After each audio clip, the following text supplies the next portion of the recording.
Black Alpha Network. Home of Black excellence. Power to the people. Listen, man, you said that your people have been fighting for 400 years. And your peoples too. So I just want you to explain what you mean by that. You know what I'm talking about. Y'all all know what I'm talking about, man. Don't sit up here and try to bait and not know what I'm talking about. Y'all know what the fuck I talk about when I say these things. Your people too. Explain it. Not everybody knows what you're talking about. I don't have to explain what's understood, man. You know what I mean by that. You know what I said by that. I ain't gotta go further. And if anybody don't understand that, then God be with them. Go look up the history. Go look up the history. Shit, don't everybody believe in Google? Go Google that shit. See what I'm talking about. You know what I'm talking about, man. You know what I dare you to sit up there and say, explain. You know what I'm talking about, man. It's fighting people. You know we've been fighting 400 and still fighting to this day. To this day. To this day. You just sit here, you don't know what I'm talking about? Man, I'm out of here, bro. Let's go. Come on, let's go, man. Let's go, man.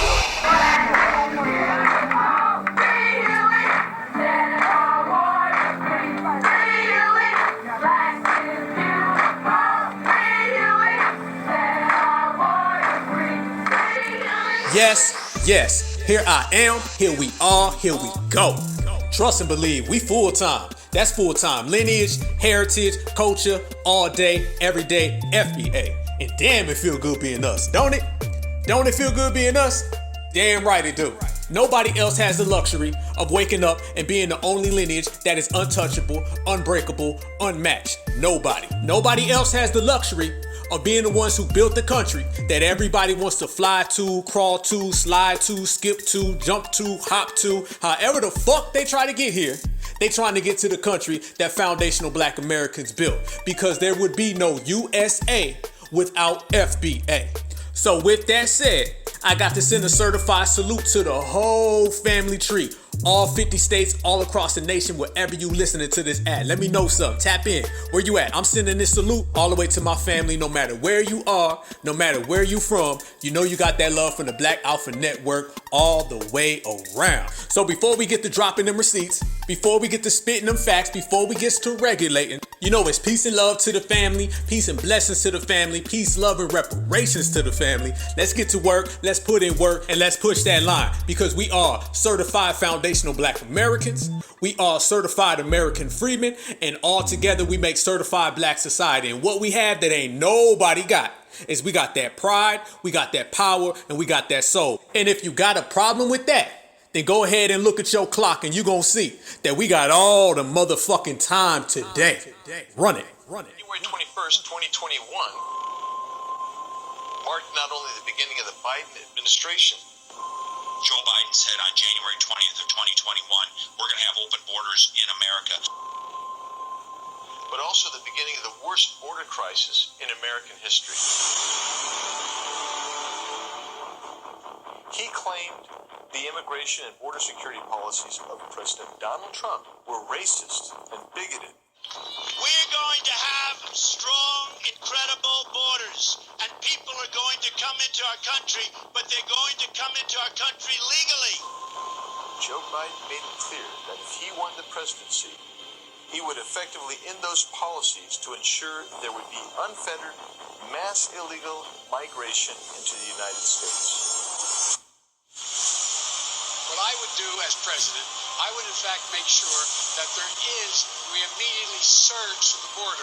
All those people are seeking asylum. Today, virtually everything at the border is controlled by the cartels. America's opioid crisis shows no signs of abating. 95% of the fentanyl comes from our wide-open southwest border. More than 107,000 Americans died of drug overdoses in 2021. U.S. Border Patrol stretched thin by record migrant crossings. No, there will not be another foot of wall constructed on my administration. Disturbing new images of the crisis at our southern border. It's become a record-breaking year of border crossings. Most of those encounters, single men. A seemingly endless stream of people making their way on foot towards the United States. Yeah, okay. Joe Biden, Jim Crow, Joe Crow, Nursing Home Joe. We gonna regulate all 3 of their asses, cause that's how we do, and that's how it's supposed to be. But remember, this is Mr. You Ain't Black, Mr. I don't want my kids growing up in a racial jungle, Mr. Crack Pipe. No, that was his son. I'm sorry, y'all. That was his boy. This is Mr. 94 Crime Bill. This is Mr. Immigrants Built America. And we are Certified American Freedmen. So that means we about to put in that work. I said it best. Regulating, reparations, separation. Separating from all the bullshit, separating from all the suckers, separating from all the off codes, separating from anybody who does not have foundational Black American freedmen #1. Not 2, not 3, not 4, not 5. Anything less than the best means nothing to us. And that's the approach, and that is the agenda that we are pushing forth. Fuck party, fuck politician. It's all about policy. And the policies that will be put forth will be the policies that we create. Too many times people used to create policies for us. Now, when it comes to every other group gets policies that they create, and then they get those policies pushed right on through.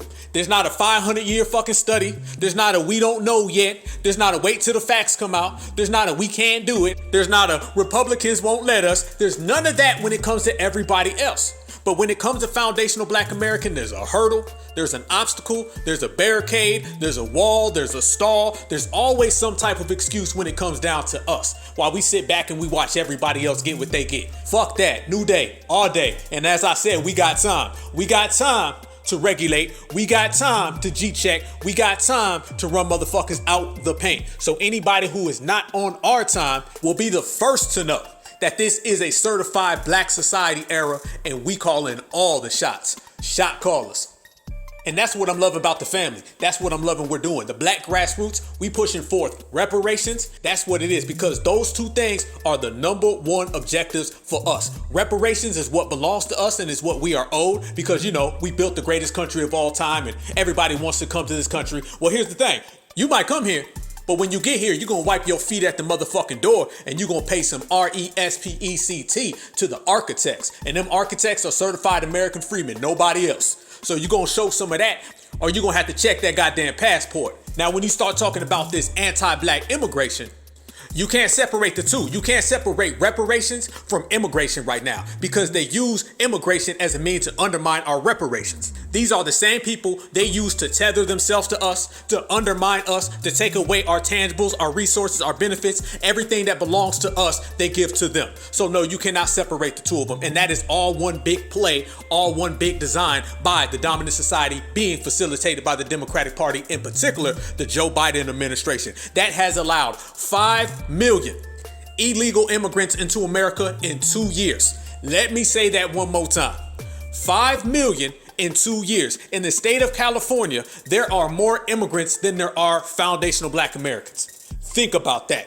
That is all by design. That is all one big play. And guess what? In California, they had reparations task force. And guess what? On every one of those reparations task force, you had non-FBAs from all over the place, and they were trying to get every little penny they could take from us. They have no shame in trying to get everything from us, because they have never done anything that we have done. So when you sit back and you examine these people that try to tether themselves to us, that try to crowbar themselves to us, that try to buffer themselves into foundational Black American reparations, foundational Black American policies, and foundational Black American business, the one thing you will see is the Democratic Party with strings and all their anti-Black puppets doing whatever it is that they're told to do. Because you cannot separate a puppet from supremacy. You cannot separate a minion from supremacy. You cannot separate a tether from supremacy, because they are all extensions of supremacy. Foot soldiers, front line.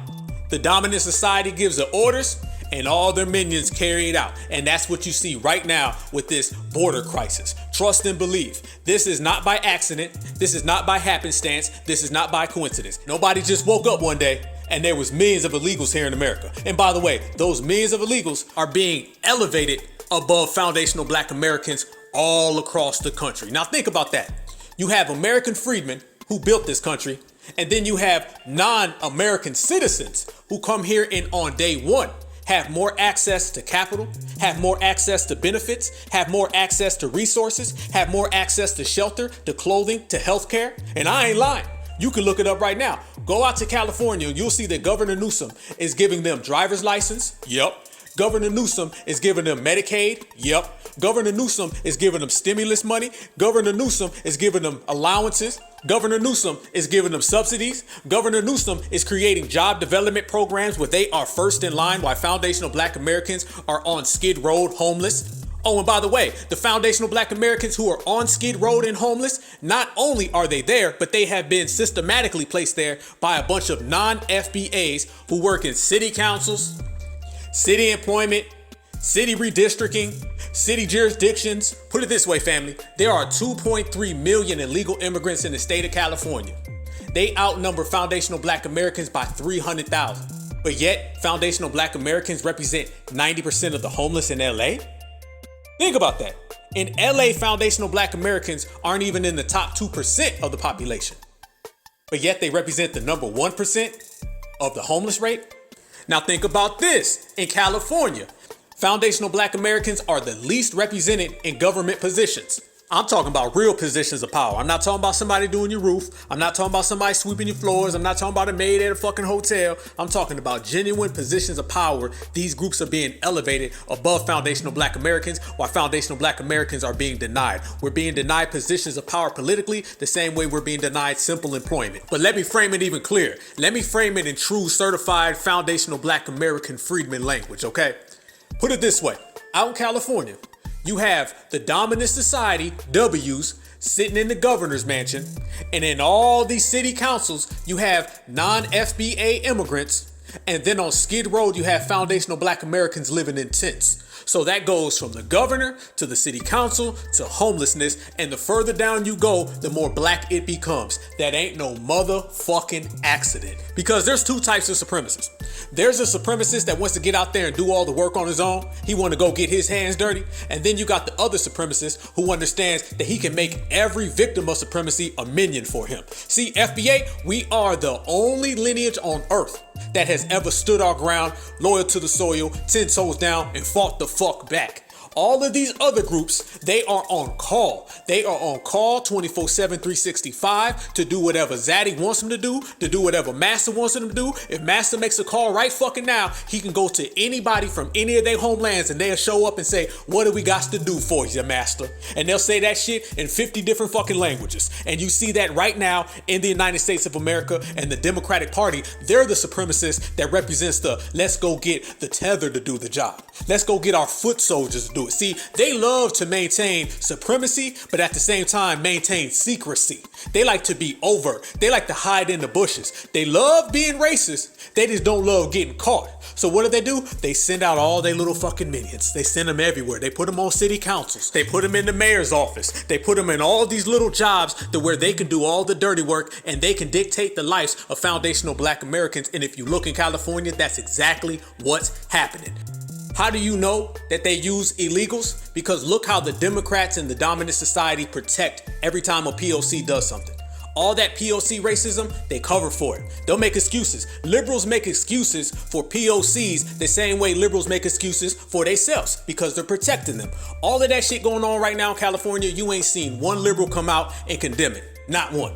All of these POC race soldiers all across the country, the Democrats never say anything. They'll say something real quick about a Republican. They'll say something very quick about a black person. Let one of these POC race soldiers do something and it's hush hush from the Democratic Party. You know why? It's because they work for the Democratic Party. If you ever wanted to know if any of these illegals, if any of these tethers work for the dominant society, look at the way the dominant society protects them, then you will have your answer. So that goes all the way back to what we originally stated, is that this is all one big scheme facilitated by the Democrats. They want to get to the point where they make deportation illegal. That's what they really want to do. I mean, think about it. They got sanctuary cities where they make it illegal. So eventually they want it all across the country where you cannot deport people. They was trying to come after Donald Trump for ICE. ICE is a government agency and they try to stop that. Now, when you seen one government go after someone else in the government? That is how deep rooted the Democrats are latching themselves on to illegals. And you only do that is because you want to use them to come against foundational Black Americans, the only lineage that has ever stood up, fought back, and put it down. When foundational Black Americans are being outnumbered, they're being denied simple things. You got FBA who are going to get houses qualified completely, and the house is going to somebody from an immigrant background who has way less qualifications. I ain't lying. You have FBA who are going to get jobs, simple employment, and they're being denied for folks who can't even speak English. As a matter of fact, not being able to speak English works for them, and not being able to speak Spanish harms us. How many times have you heard somebody say they couldn't get a job because they couldn't speak a certain language? I'm talking about right here in the United States of America. You take your ass to California, take your ass down to South Florida. If you do not know how to speak Spanish, you may not get the job. Hell no. And then you're going to have somebody who's far less qualified than you get the job. Why, guess what? You're going to be out of work and out of a job while them bills stack up and stack up. Oh, by the way, your non-FBA immigrant landlord, he's going to say, "Where is my rent? Rent is due." And then he ain't trying to work with you. But yet he'll have a house of 50 folks who ain't even from America all living there rent free. Trust me, it's happening. How do you think most of the folks in LA is homeless right now? How do you think the majority of the homeless rate in America, but in particular LA in particular on Skid Road, how do you think that's mostly foundational Black American when they don't even represent a high portion of society out there? How the fuck do you think them numbers are that flip-flopped? It's exactly because what the fuck we talking about right now. It's because Black folks are being denied job opportunities. Black folks are being denied access. Black folks have a barrier, a blockade put right in front of them, while these other groups who aren't even from America, don't even speak English, are being elevated above them. If you don't think that's a play from the governor's office, W's, all the way to the city councils, minions, puppets, tethers, all the way back down to Black folks who are just trying to make an honest living in the country that they built. That's fucked up. And not to mention, when I say the dominant society, you also have the Black Democrat, Maxine Waters. Y'all remember when Maxine Waters told all those Black folks, go home? Y'all remember that shit? She came out there and told the Black folks who were homeless, go home. And I remember it like yesterday, one of the sisters said, we ain't got no home. And what Maxine Waters do, y'all? She smiled. She smiled. Look at the screen. Look at my goddamn screen right now. Look at it. She was smiling. That is a direct smile after she told them folks to go home. And that lady said, we ain't got no home. She smiled. And guess what she did? She went and got in her fucking Rolls Royce and drove right up the fucking hill to that $1 million mansion she's got. Now, she'd have never talked to no illegals like that. No, because she understands. She is a minion of the dominant society the same way they're minions of the dominant society, and she'll never come down on them. Look at how Karen Bass goes out there. Karen Bass, the mayor of LA, what does she do? She's out there all the time campaigning with non-Black folks. She don't even give a fuck about the Black vote. Don't give a goddamn about it. She skips all the way around the Black folks and she goes straight to those people so she can get their vote, and she can bypass Black folks right there in LA on Skid Road, homeless, and it's all the way across the board. So while a lot of Black folks out there talking about Gavin Newsom, all this shit, he is just facilitating the Democratic Party's hustle so they can replace FBA with a more passive, docile group that is cool with being in close proximity to Zaddy, opposed to us who don't give a fuck about being with Zaddy. You feel where I'm coming from? And that's what it all boils down to. You got the dominant society who's quick to hustle these folks, and you got these folks who want to be next to them all day long. I'm telling y'all, when they get here, they come here with an empty suitcase and Karen and Ken on their mind.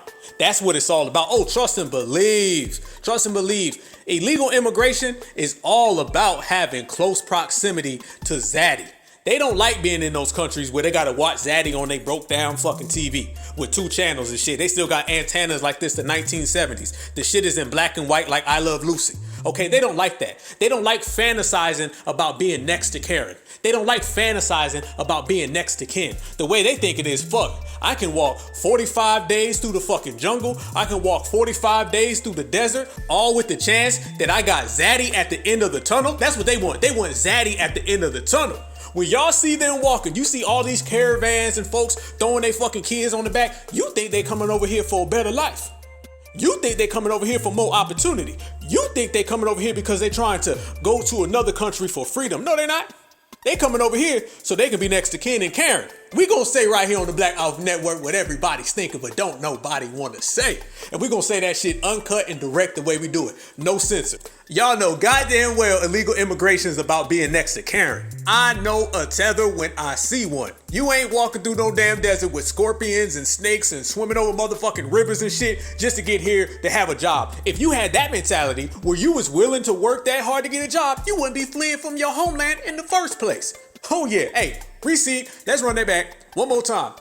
If you are walking through a desert, I'm talking about snakes and scorpions, all types of fucking creatures, no water in the heat, you doing all that to get a job, then you would have it popping in your homeland and you wouldn't have to go looking for a job. You ain't got that type of mentality and that type of motivation, but yet you running. That type of mentality and that type of motivation is being fueled only by one thing. And that is their lust to be next to Karen, their lust to be next to Ken, and their lust to be next to Zaddy. That's all that shit. Y'all know, come on, let's quit the shit. Y'all know damn well it's all about proximity. You be surprised what a motherfucker do to have proximity next to the dominant society. You got folks that are shit on their whole race just because the dominant society told them to. You got motherfuckers who will go against their own interests. You got motherfuckers who will start swimming in cake soap, dye their motherfucking skin. The motherfuckers that look like midnight today and look like sunlight tomorrow just so they can be next to the dominant society. Oh, you know goddamn well somebody willing to walk through the desert to be next to Ken. You know goddamn well somebody willing to swim over a motherfucking dirty ass polluted lake so they can be next to Karen. That's what it's all about. Illegal immigration is all about proximity to the dominant society. The dominant society knows that, and then they use these folks as mules. They use these folks as pawns, and the first thing they do is they tell them, go over there and come down on foundational Black Americans, because everything that we've done to FBA has never worked. Every con game that we've ran on FBA has never worked. Every hustle, scheme, plot, plan that they've ever come up with to stop foundational Black Americans never hurt us. It only made us stronger. So now that we codified, they got to get them tether numbers up. They got to get them puppet numbers up. They got to get them minion numbers up. And they got a whole bunch of folks who love proximity. So they make the goddamn call. Well, guess what? They make that goddamn call, and then we gonna make the other goddamn call. Only difference is our call is 1-800-ICE, and I see you getting your ass the fuck up out of here. You dig it? Yes, indeed. Now, we could fly all the way from California. Let's take this to the East Coast so you know this is a plan from the Democratic Party. Yes, remember, the Democrats are the same ones who tell you who your friends are.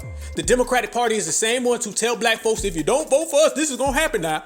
The Democratic Party is the same folks who shame us, who give us fish fry and hot sauce and fucking collard greens, whatever the fuck they can come up with, while everybody else is getting laws, tangibles, policies. I mean, they spend more money and more dollar bills on non-American citizens than they ever spent on foundational Black Americans. And when I say that, look at the math, family.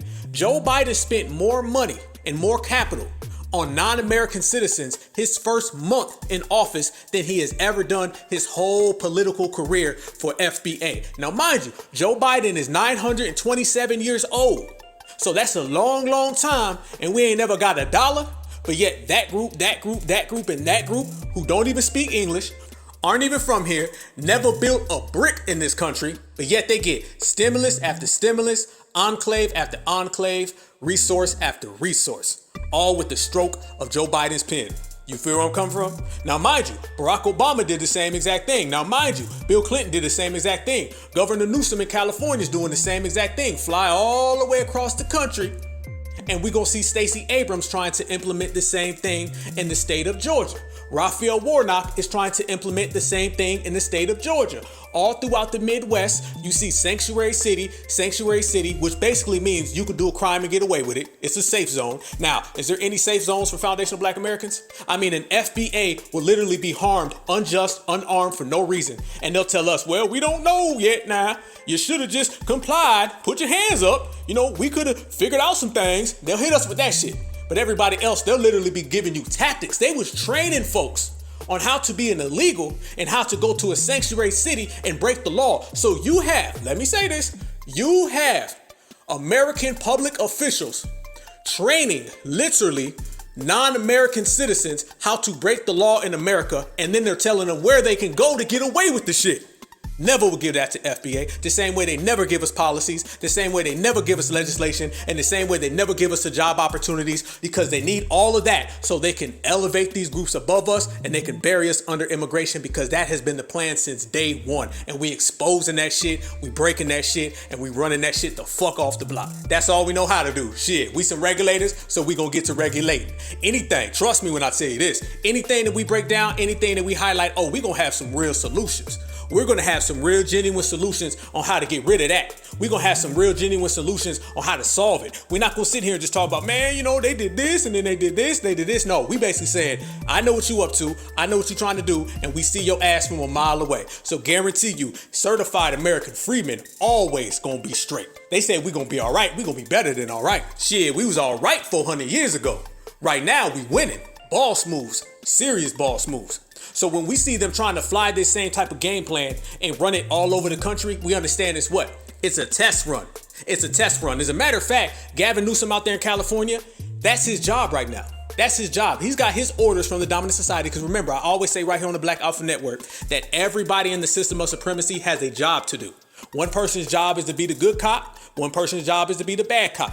One person's job is to be overt, the other's to be covert. One person's job is to be your open enemy. One person's job is to be your fake ally. And if you look, we got a bunch of fake allies all over the place. We got controlled opposition all over the place. Everybody has a job title in the system of supremacy. And that is Gavin Newsom's job title. All the way from the top, trust and believe. They said, let's get this guy who plans on running for president in the next few years. As Joe Biden gets to about 2,070 years old, Kamala Harris lasted for about 2 minutes. Now they're trying to get this new guy. And he's out there in California trying to make it look like he's the people's champ.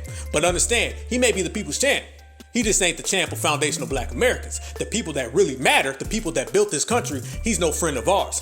So he got his orders from the dominant society to elevate all these other groups out there in California to go ahead and create a system, create an atmosphere, create an environment to where illegals are elevated in high position over citizens, in particular, freedmen citizens. So you're starting to see that test run. It's no different than when somebody's trying to case a joint. Somebody's trying to case a joint. They checking out the moves. They checking out everything. Guarantee you, California is a test run.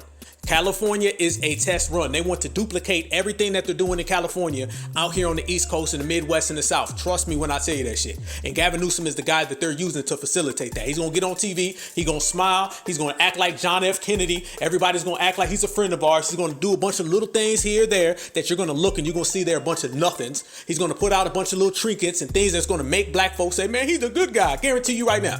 Roland Martin, Angela Rye, Buckari Sellers, all of them, Joy Reid, I guarantee you right now, they will fall over backwards for Gavin Newsom in about 2 months. Yes, guarantee you, especially when he runs for a higher position, they're going to fall over backwards for him. They fall over backwards for Joe Biden. Joe Biden has a history of anti-Black racism that dates all the way back to the dinosaurs, and they still be caping for him. So when Gavin Newsom comes in, he's going to be the new savior for the Black Democrat. The Black Democrat is going to jump up and down for this guy. He's going to be their W. Obama. He's going to talk all that hope and change shit, all that yes we can shit. Only difference is it's going to come from a W man instead of a mixed non-FBA Kenyan. And the same Black Democrats that was doing the jumping jacks for Obama going to be doing the cabbage patch for Newsom.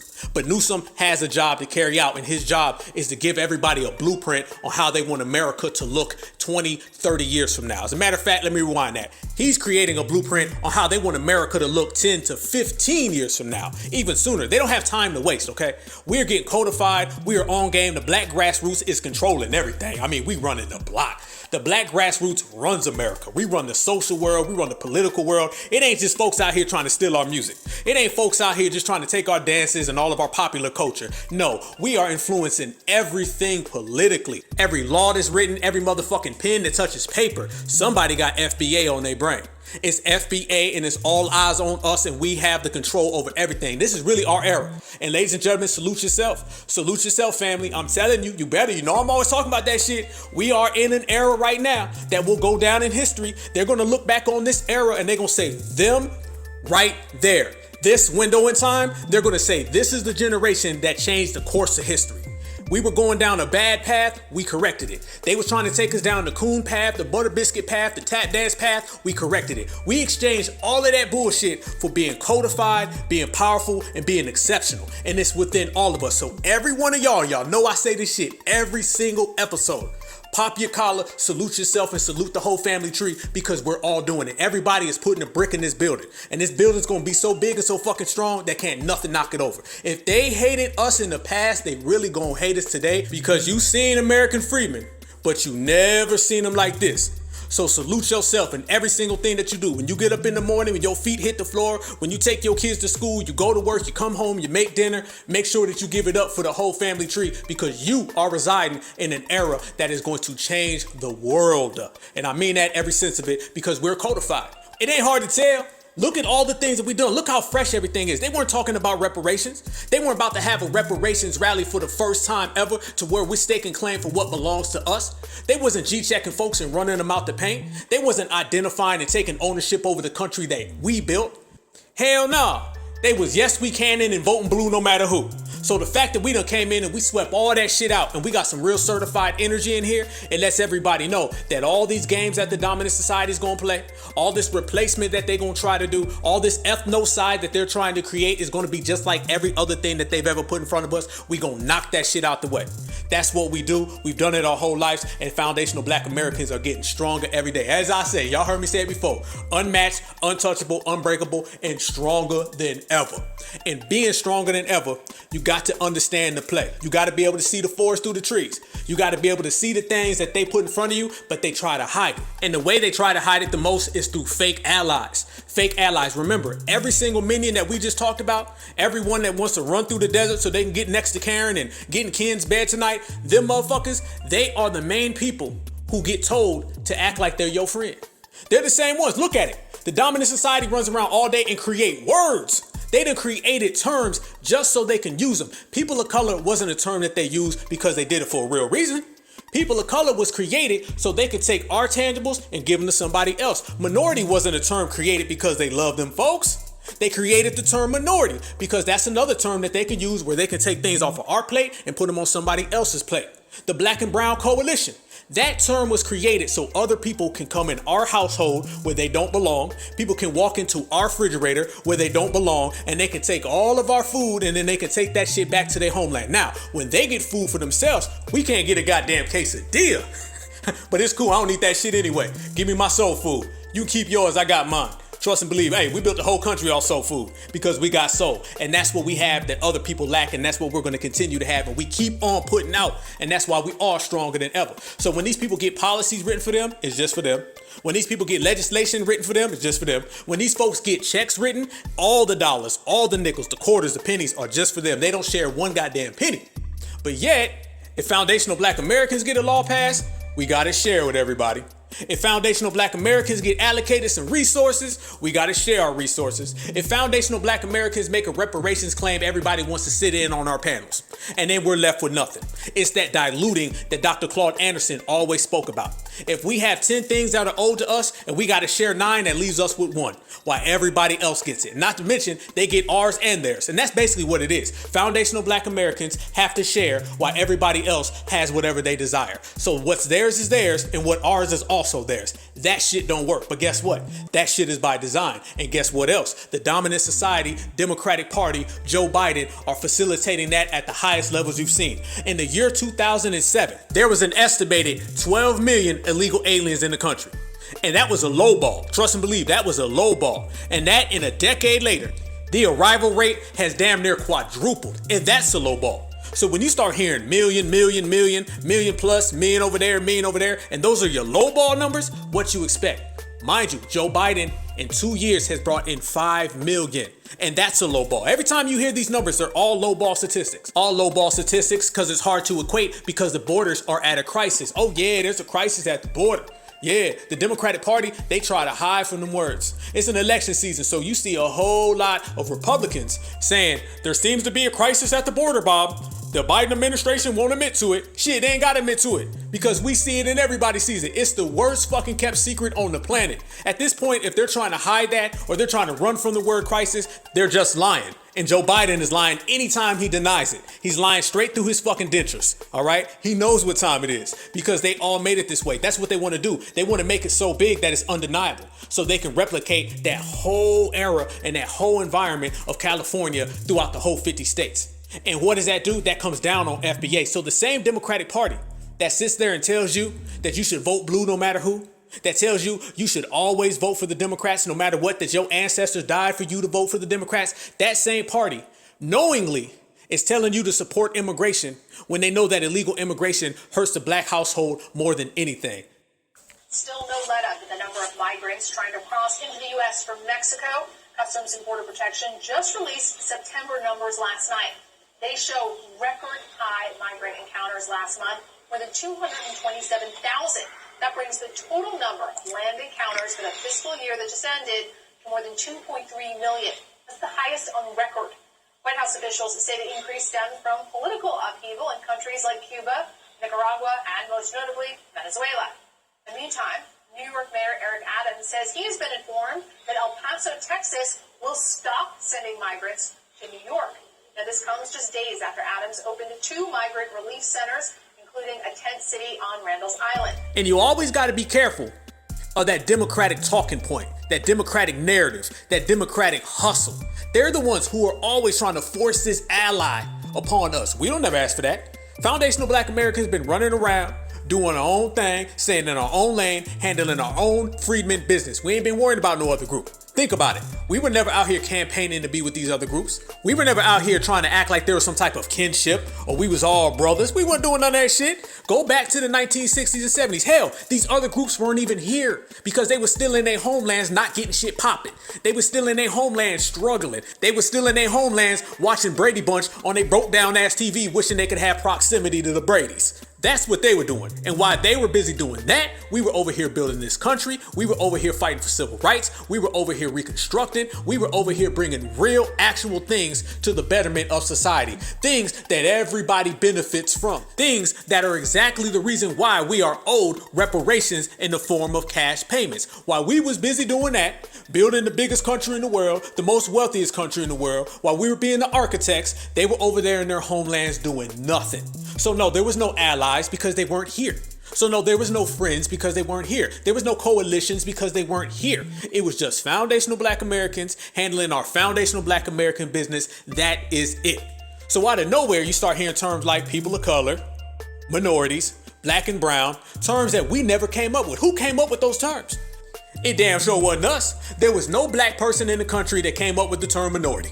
There was no Black person in the country who came up with the term Black and brown, who came up with the term people of color. None of that shit ever existed. How do you know? Go back and watch Martin Luther King. He never refers to the minorities. Go back and watch the Black Panther Party. It was the Black Panther Party. It wasn't the Black and Brown Coalition Panther Party. Okay? None of that shit ever existed. Then out of nowhere, you start hearing these terms pop up. Then all of a sudden there became these fake groups that nobody claims except for liberals. That's it. That is a liberal creation. Liberals created that for the very reason that they can include us with everybody else. They can mix us in with everybody else, and they can take everything from us easily. Let me tell you something. If you refer to us as American freedmen, that means whatever we do belongs to American freedmen. If you refer to us as foundational Black Americans, that means whatever we come up with belongs to foundational Black Americans. You call us minority, you could take whatever you want. You call us people of color, you could take whatever you want. You call us Black and brown, you could take whatever you want. So once you start creating these words and you start mixing our lineage in with everybody else, now you've caused confusion. Now you've made things blurry. And causing confusion and creating blurred lines is the number one asset of the dominant society because they live off deception. You can deceive somebody who's confused. You can never deceive somebody who sees things clearly. And foundational Black American is clear. American freedmen is clear. Certified Black society is clear.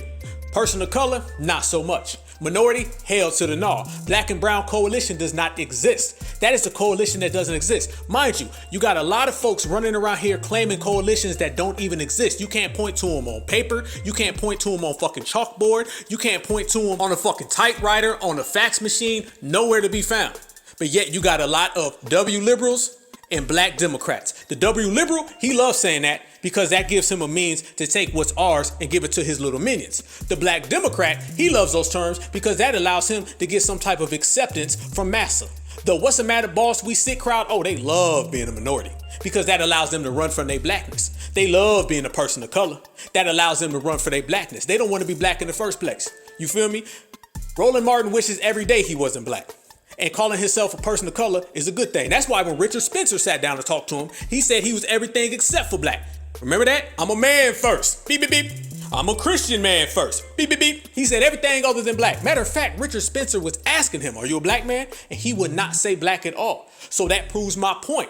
These people do not want to be black, And person of color gives them another label that allows them to run from their blackness. Minority gives them another label so they can run from their blackness. And that's why those two groups, the W liberal and the what's the matter we sick boss Democrat, they love those terms. And then when you get to the puppet, you get to the minion, you get to the tethers, oh, they love it. Because they ain't used to building shit on their own anyway. I mean, imagine being somebody who's never built a goddamn thing. I mean, they don't do shit where they're from, and then they move to other places and they don't do shit there. So they got a whole life of just not doing shit, but stealing.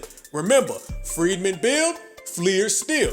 So you know goddamn well they love that. Because they never created anything, they never innovated anything, and the only thing that they can do is sit back and watch what freedmen do, and then they can come in and steal it. And calling themselves a person of color gives them full access to places they don't belong. It gives them full access to foundational black Americans' political agendas. That's really what it does. Think about it. When it got to the reparations panels, they was using person of color, flat blackness, black and brown as means to try to get our money. So you could just sit back and watch the way they operate. You could sit back and watch the way they move, and you got all your answers. Your answers are clear as day.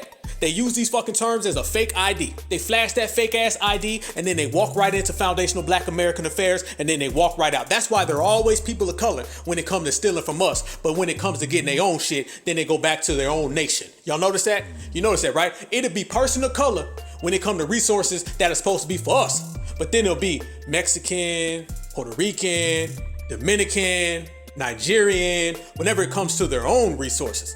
That's the scam, and that's a scam that we don't ever pull on nobody. We don't think like that. We think about how can we get it out the mud. You give a foundational black American one thing, and we gonna flip that shit 100 times until we got a big ass mansion. That's the way we operate. They don't do that. You give them 100 things, and they think about how they can go steal 100 more from us. How they can fuck up what they got, and then how they can come over here and get what's ours. We don't play games. We don't put on costumes and masks, and that's all they do. They put on costumes and masks. They say, let me be FBA for 3 hours until I get that policy written. Let me be a certified American freedman for about 4 hours until I get that legislation passed. And then I'm gonna go back to my nationality. I didn't want to leave my nationality anyway, but that's the only way I've ever been able to get anything is by acting like I'm a certified American freedman. That's what it is. And we don't do that. We're not foundational black Americans and we say, well, let me go play like I'm one of them for an hour and a half. Let me go act like I'm from South America for 2 days. Let me go act like I'm really from Africa for 3 weeks. We don't do that shit. We FBA from start to finish. We certified American freedmen from the beginning to the end. We gonna ride this motherfucker until the wheels fall off and we gonna hit 3-wheel motion in that bitch. That's all we know, that's all we do, and it's always worked for us. What's never worked for us is playing patty cake with these other groups because we understand that it affects us in every area. That's why I say you cannot separate reparations from immigration. Those things are intertwined. You cannot say that you're a reparationist, but yet you're an open border person. You can't say that. Being an open border person basically means that you like to open the door for everybody to come in FBA house. That's really what it means. Open borders to America means open reparations for everybody to come on in. Fuck that. Can't nobody come in. It's FBA only, no trespassers. And that's the thing that the Black Grassroots has done an outstanding job, is allowing only foundational black Americans to walk through that door, and anybody who is not a foundational black American get their ass stopped at the door. And that's what you got to do, and that's what we call gatekeeping. And you have to gatekeep, because as we sit here and we break down all these terms and all this money, all these dollars that go to everybody else except for us, then you understand you're dealing with $1 trillion scheme. This is real. This ain't no checkers. This high stakes game of chess. And you got to make your next move your best move. And we've been making all of our next moves the best ones. Yes, we have. That's why everybody's so shook right now. And that's why everybody's scared. It's because they're not used to this. They're used to getting the church folks to go out there and say, we all's people. We do this for the world. We do this for everybody together. It's that inappropriate behavior that Dr. Claude Anderson is always talking about. Yes, because I'm going to talk about it a little later. Powernomics is teaching my people how a new way of seeing, thinking, and behaving. And that's what the whole thing will be about this morning. You got to change the way you're seeing and thinking and behaving. Why? Because I said we've been locked into an underclass structure because we got two major problems in America. One problem is that maldistribution of wealth and resources that I told you about that's in South Africa and America where whites own and control everything. That's your number one problem. The second problem we're going to talk about this morning is the inappropriate behavior pattern of black folk. Those are the only two problems you have. I don't care what anybody else talks about in America. It's not worthwhile wasting your time. The problem in America is not drug abuse, crime, low-income housing, public housing, food stamps, welfare, teenage pregnancy. Those are symptoms of a problem. The symptoms are the fact that you don't own and control anything to run you and control your lives. That's the problem. And the second thing is inappropriate behavior pattern. And before I get into the inappropriate behavior patterns, let me define that for you. Now, in current day terms, I might call it the Rodney King syndrome. It's pretty familiar to most of you. That's when somebody pulls you out of a car, breaks your jaw, breaks 3 ribs, cracks 2, knocks out 2 teeth, gives you a concussion, breaks your wrist, breaks your kneecap, and stomps you, and you say, why can't we all get along? That is inappropriate behavior. See what we mean? That type of behavior got us this illegal immigrant issue. That type of behavior got us this border crisis. That type of behavior got people so entitled to our culture that they get upset when we say no. And as I've always told people, really what this boils down to is folks is mad that we saying no. When it was yes, we can, everybody slid on in. When it turned into hell to the no, then everybody's mad at us. And they got all these terms for us. Remember how I just said they got terms that they created that allow people to steal from us? They've also came up with terms that they created to stop us from saying no. Oh, hell yeah, I'll give you an example. They'll say, we are people of color. We'll say hell to the no. They'll say, you being divisive. See what I'm talking about? They'll say, we minorities. We'll say hell to the no. They'll say, you're xenophobic. See what I'm talking about? They'll say, we the black and brown coalition. We'll say hell to the no. They'll say, you're a hate group. See what I'm talking about? Here we go. Check this out. People of color, minority, black and brown coalition. Those are terms created to allow people to steal from us. You're being divisive, xenophobic, hate group. Those are terms that were created to stop us from telling people they can't steal from us. So these motherfuckers done created terms so they can steal from us, and then they created a whole new set of terms to stop us from telling motherfuckers hell no. You know that's some bullshit. Not to mention the millions of dollars, not to mention the undercut, not to mention the hurdles, not to mention the tethers, not to mention everybody trying to get a piece of what we created on the daily. This is a $1 trillion scheme. This is a $1 trillion plot, and this is a $1 trillion plan to undercut foundational black Americans. But guess what? They better go to the nearest bank and get a motherfucking tether refund, because that shit ain't working. And that shows you that when you're on code one time, that neutralizes trillions of dollars worth of bullshit. Let me say that one more time. Car in reverse, back to drop up. When freedmen are on code one time, that neutralizes trillions of dollars worth of their bullshit. So they can spend all damn day long, but they can't outwork us. That's the difference between us and them. That's the difference between the real and fake. That's the difference between them counterfeits and us right here in certified BLACK society. Checkmate. So we're seeing the way the money is being spent. We're seeing the way that they spend billions of dollars on people in the Ukraine. That's a billion. That's not a mil. That's a bill with the hard beat. Then they're spending billions of dollars on illegal immigration. That's not a million. That's a billion with a hard beat. And then not to mention refugees who come here, migrants who come here, and the way they're being treated. So when you're dealing with Jim Crow Joe Biden, who is the illegal alien president, because there's no way that he's the American president, because I mean, he doesn't spend any money on America. You notice that? All his dollars go abroad. All his dollars skip over Americans and it goes to foreigners. Yes, that is all the plan. That shows you how serious they are about this plan to elevate all of these illegals over us. They're trying to spend as much money as people they bring in. And that is to the billions, that is to the millions, that is so on and so forth, so far gone that it is a border crisis and they can't control it. And while you have American homeless people on the streets, American U.S. veterans who represent the biggest population of homeless folks, foundational black American freedmen who have fought in every single war, including the Revolutionary War, including the Civil War, and all modern wars. You have foundational black Americans homeless on the streets, foundational black American veterans homeless on the streets. But yet, you can look at these illegals living great. If you're a single adult man, you're going to come here to this facility starting tomorrow. When migrants first walk in after intake, they will see a recreational room set up with rows of couches, TVs, Xboxes, and board games. There will also be a phone bank so migrants can connect with family in order to find more permanent housing. We can do that in 24 hours, maybe even less. Many times, it's going to take longer than that. It could take days. Next, there is a cafeteria that will provide migrants with 3 meals a day, and snacks, coffee, and tea will be available 24/7. Those meals are all culturally appropriate. It is South American fare. The menu rotates on a regular basis. They're going out their way to serve these people. I'm talking about Airbnbs that not not none of us could afford. I'm talking about straight in their pocket living great. Campsites, they're out there getting massages, they got masseuses up in there. They're getting the best meals, they're rotating the schedule, they're giving them food from their home country, they're flying in goods, they're giving them bus rides, they got interpreters everywhere you go. I know folks personally who have been at their job and seen a whole gang of these people walk in with interpreters. Now y'all know how much money that costs? Y'all know how much money masseuses cost and cooks? Do you know? That's big money. That's big money. So not only are they shelling out the money for them folks in their homelands, not only are they shelling out the money to bring them folks from their homelands here, they're also shelling out the money once these folks get here to make sure they live in their best life. Oh yeah. While in the meantime, foundational black Americans are being affected by this the most, and you got black Democrats running around here saying vote blue no matter who.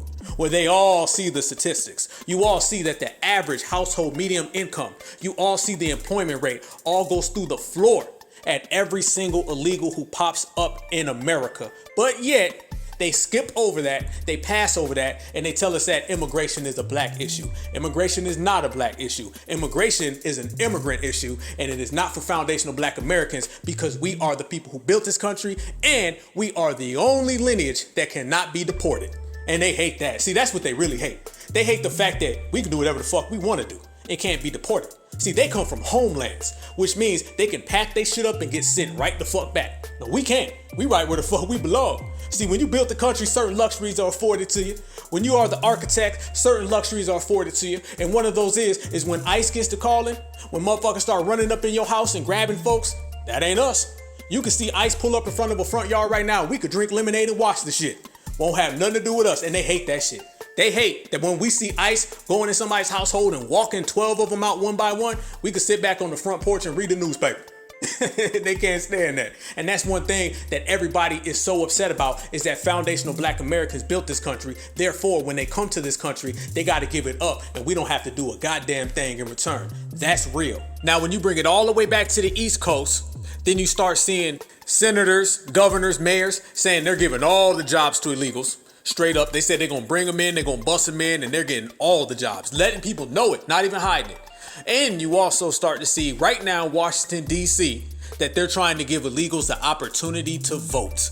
Yes, family. Hey, but hey, we got names. Hey, shit, let's get it real. Let's do what we do best. All the folks who are voting for illegals to have the right to vote in D.C., let's name some of the black folks who was on there. You got a guy named Kenyon R. McDuffie. His name is Kenyon. Go figure that, right? You got a lady named Anita Bonds. You got another guy. I don't even know if he's FBA. Anyway, Robert G. White Jr. Okay, he's another guy who voted for it. And you got another guy on there named Travis White Sr. These are the names of the folks who want the illegals to vote. AKA, these are the people who are taking their orders from the Democratic Party, the Biden administration, so they can play this whole anti-black immigration scheme. An anti-black immigration scheme that we've seen from a mile away and we regulating. They are trying their damnedest to give illegals the opportunity to vote so they can try to replace the voter bloc of American freedmen because they know in this era, this codified era, we don't fuck with the Democratic Party. And us not fucking with the Democratic Party, withdrawing our votes or weaponizing our votes against them, that has them afraid, and they're starting to see them election results go down the drain. Stacey Abrams is getting defeated because of this. Raphael Warnock is getting defeated because of this. We are now thinking from a political, independent, free agent aspect to where we're saying our vote is for sale. And the Democrats don't know what to do. They done sent out everybody. They done tried to shame us. They done tried to point their finger at us. They tried to say our ancestors died for us to have the right to vote. They tried to tell us that we're voting for Trump. They tried to call us Russian bots. They tried every last thing and it ain't worked. So now they're saying illegals, come on in.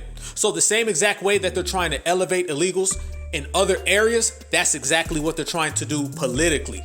Unfortunately for them, as we stated right here on the Black Alpha Network, when you look at the numbers, a lot of immigrants vote for the Republican Party because they subscribe to that version of anti-black racism. One thing they don't talk about is how so many Latinos supported Donald Trump. So many Latinos voted for the Republican Party. See, they try to keep that hush-hush. That was a big secret because that doesn't fit into their people of color, black and brown coalition narrative. That doesn't fit into what the Democrats are trying to do. The Democratic scam of mass immigration, that doesn't fit into them folks voting for MAGA. So they was hiding that. When I was in South Florida, you got so many Latinos who support Donald Trump. When you go out to California, when you go out to Texas, a lot of them support Donald Trump and a lot of them are against immigration. The Democrats don't want that out. Fuck no, Democrats try to hide that. Listen to this video of a guy telling you how much he loves Donald Trump. The biblical principles that Trump embraces is what I really like about him. I've never heard another president invoke the name of God and Jesus more than I've heard President Donald J. Trump.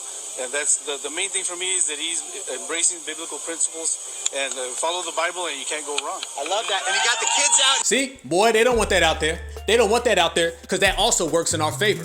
The Democrats would know where to go. We ain't rocking with them. Now they're trying to bring in the illegals and say, we're going to give you this, this, and this, and this if you just vote for us. They're trying to bribe illegals. It's all a play. They're not bringing in all these people just because. You don't have mass immigration just because. It is all one big scheme, one big scam. Not just to replace us, but it's also somewhere the only place where the Democrats can really rely on, because they ain't got shit that they can stand on right now. We done broke them to the core. I'm telling you, we talk about breaking the Democratic Party. Family, they already in shambles. You feel me? And it's all based upon us. You can look right now, when you get to the point that you're trying to replace your active American citizen voters with illegals who can't even vote, and then you're trying to pull that shit across the country, hell yeah, they shook. Hell yeah, they shook. That's why Stacey Abrams will go and give a whole speech speaking in Spanish. That's why Raphael Warnock could come out and say he's going to fight for all these other groups, because they have nothing to rely on. All these other people that they bring in who have anti-black racism from their home countries, their anti-black racism is more of an overt anti-black racism. Yes, yes, yes. These folks who come here, these illegals, they're used to just being out in the open with their anti-black racism. If you don't believe me, go look how black folks are treated in their homelands. They don't play games with black folks in their homelands. They're not trying to trick them and deceive them. All that shit with the Democrats is trying to fool you and play fake ally and person of color. They're not used to that shit in their homelands. In their homelands, they're used to treating black folks terrible. They don't know this shit about acting like the Democrats. They don't know that. They don't want to come over here and say, I'm gonna pretend to be down with black folks. They don't want to do that. If you don't believe me, go on down to South America and see how it is. It ain't covert. It's very, very overt. And that's what they subscribe to when they look at the Republicans. See, the Republicans represent that dominant society that's real uppity. That's what your average other comes to this country and wants to duplicate. So therefore, they gravitate to that. Therefore, the Democrats putting all their chips on the table, trying to get these illegals to vote for them, isn't going to work. And we already know Freeman don't fuck with them, and that ain't working. So as I said, they are stuck between a rock and a hard place, and we sitting back watching the whole thing play out. So they're trying to pass all these laws to get them the opportunity and provide them the rights to vote. Remember when they was running around and they were trying to tell us that immigration was a black issue, right? Wrong. Then they were trying to run around and tell us that voter rights was the biggest thing in the world. There has been no evidence of tampering from the Republican Party to foundational black Americans' votes. None. It has been studied, it has been watched, it has been observed. There has been none. As a matter of fact, the last two elections, American freedmen have voted the most they have in modern history. So how in the hell in modern history we have voted the most in the last two elections, but yet they're trying to tell us there's this rampant voter fraud that the Republicans are doing? Family, no. All of that voter rights act shit that the Democrats are trying to push on us is the same way as them trying to push person of color on us. It is a fake means to make it look like it's an issue that belongs to us, but in reality, it is to uplift illegal aliens. That's exactly what it is. It is not about us having a right to vote. We've always had the right to vote. Think about this shit. They literally trying to run around and tell us that we don't have the right to vote, and black folks been voting since the 1960s. On one hand, they'll tell you that the Voter Rights Act was passed and it was a good thing and Martin Luther King had a dream. And then on the next hand, they'll tell you that we don't have the right to vote. Playing both sides. On one hand, they'll tell you vote blue no matter who. Listen to that. Vote blue no matter who, meaning that we have the right to vote. And then they'll tell you that we don't have the right to vote. See what we saying? Playing both sides. Hey, check this shit out. Check this out, family. 1 minute they'll tell you you have to vote because your ancestors died for you to have the right to vote. And then they'll tell you vote or die. Or they'll tell you vote like your life depends on it. Then they'll turn right back around and say rock the vote. And then they'll turn right back around and tell you black votes matter. And when they're all done saying that, they'll tell you we got to pass the Voter Rights Act because black Americans can't vote anymore. Hey, you see what I'm saying? When you deal with shameless motherfuckers, you get shameful things, and that's what the Democratic Party is to the T. Tell you to vote all damn day long, but then turn around and tell you that you can't vote anymore because the evil boogeyman Republicans is trying to take it away. In reality, what that's really about is they're trying to get us to get behind the Voter Rights Act so they can make it legal for illegals to have the rights to vote. Again, using Black American freedmen so they can push an immigrant agenda so they can elevate illegal immigrants over us. That is a whole trifecta that they consistently do, and everybody knows it. Same way they use flat blackness, same way they use Jim Crow, same way they use racism to try to slide these people on our reparations panels. They always use our pain and suffering so they can help other people out. The same way the Democratic Party uses our pain and suffering so they can get votes is the same way that the Democratic Party uses our pain and suffering so they can get everybody else the opportunity to vote. You see what I'm saying? You can connect the dots and it ain't hard to tell. They do this all the time because this is their agenda. This is a part of their anti-black agenda, and this is a part of their mass immigration agenda. So you cannot separate mass immigration and anti-blackness. They go hand in hand. Check this out. Who's pushing this agenda? Let me ask you, who do you hear this come from more? The Republicans or the Democrats? I'm gonna break it down. First, they take the work that freedmen slaves did in building the country, and they say that immigrants built the country. Who do you hear that come from more, Republicans or Democrats? All right, then we move on to Reconstruction, when we reconstructed the country after the Civil War. Now they're saying that other people built the country and built all the railroads. Who do you hear that come from more, Democrats or Republicans? All right, let's move on to the Civil Rights era. During the Civil Rights era, when a lot of our aunts and uncles and grandparents were out in the streets putting in work, I'm talking about the brothers and the sisters that were getting real policies passed to open up this country, to make it to where everybody can come on in. Now they're saying that other groups were out there fighting for civil rights and they opened up the doors for everybody to come in. Who do you hear that come from more, Democrats or Republicans? It's coming from the same party that gives you mass immigration. It's coming from the same party that tries to fool you with the Voter Rights Act. It's coming from the same party that tries to tell you that people of color are our friends. It's coming from the same party who said we African Americans. It's coming from the same party that tells you that the black and brown coalitions is all brothers. It's the same exact gang. The Democrats use 4 ways to get your vote. The first one is fear. They tell you how bad the Republicans are. They tell you how you gonna go back in chains and shackles if the Republicans ever become president again. I've literally heard them say that. They tell you the Republicans are so racist you have to vote for the Democrats. That's the first one they use, fear. They're always playing into the fear of racism. They're always playing into the fear of supremacy. Supremacy that they use their goddamn self. Think about that. One supremacist trying to scare you from the other supremacists. That's why I say, one plays enemy, one plays savior. The other one, food. Fish fry, hot sauce, collard greens, every goddamn week. They got fish fry all up and down the East Coast. They having that shit in New Jersey all the way down to South Carolina. That's another one. Shame tactics. They'll come out and point the finger at you. They'll tell you how wrong you is, and you better go vote. They'll start yelling at you, calling you all types of names. I ain't never seen a political party yell and shame their own voter block. Their number one voter block. Have y'all ever seen the Democratic Party yell and call names to anybody else other than us? Have you ever seen it? Have you ever seen any political party ever call their own voters bad names? Nope, only the Democrats. Because remember, the Democrats feel they still own you. They have the slave master mentality. Not voting blue to them is like you not picking cotton. And the fourth one is dancing. They will dance, they will go to your church, they'll do a 2-step, they'll do a spin, and anything they think they can do to get your ass to vote for them. It's the entertainer play. That's what it is. It's either going to be fear, it's going to be food, it's going to be shaming, or it's going to be entertainment. That's how they get it. Now think about this. Anything that we say that the Democrats do, you can easily point to it. But when we start talking about the Republican Party, I see the Democrats have a far worse track record of treating foundational black Americans bad. Everybody talked about Donald Trump. They said, we got to get Donald Trump out of office. And then when we said why, they'd be like, I don't know. You know why they didn't know? Because everything that they said about Donald Trump was because a Democrat told them to think that way. Yeah, all the propaganda. Has anybody ever been able to present to us what Donald Trump did so bad to black Americans? Joe Biden wrote laws.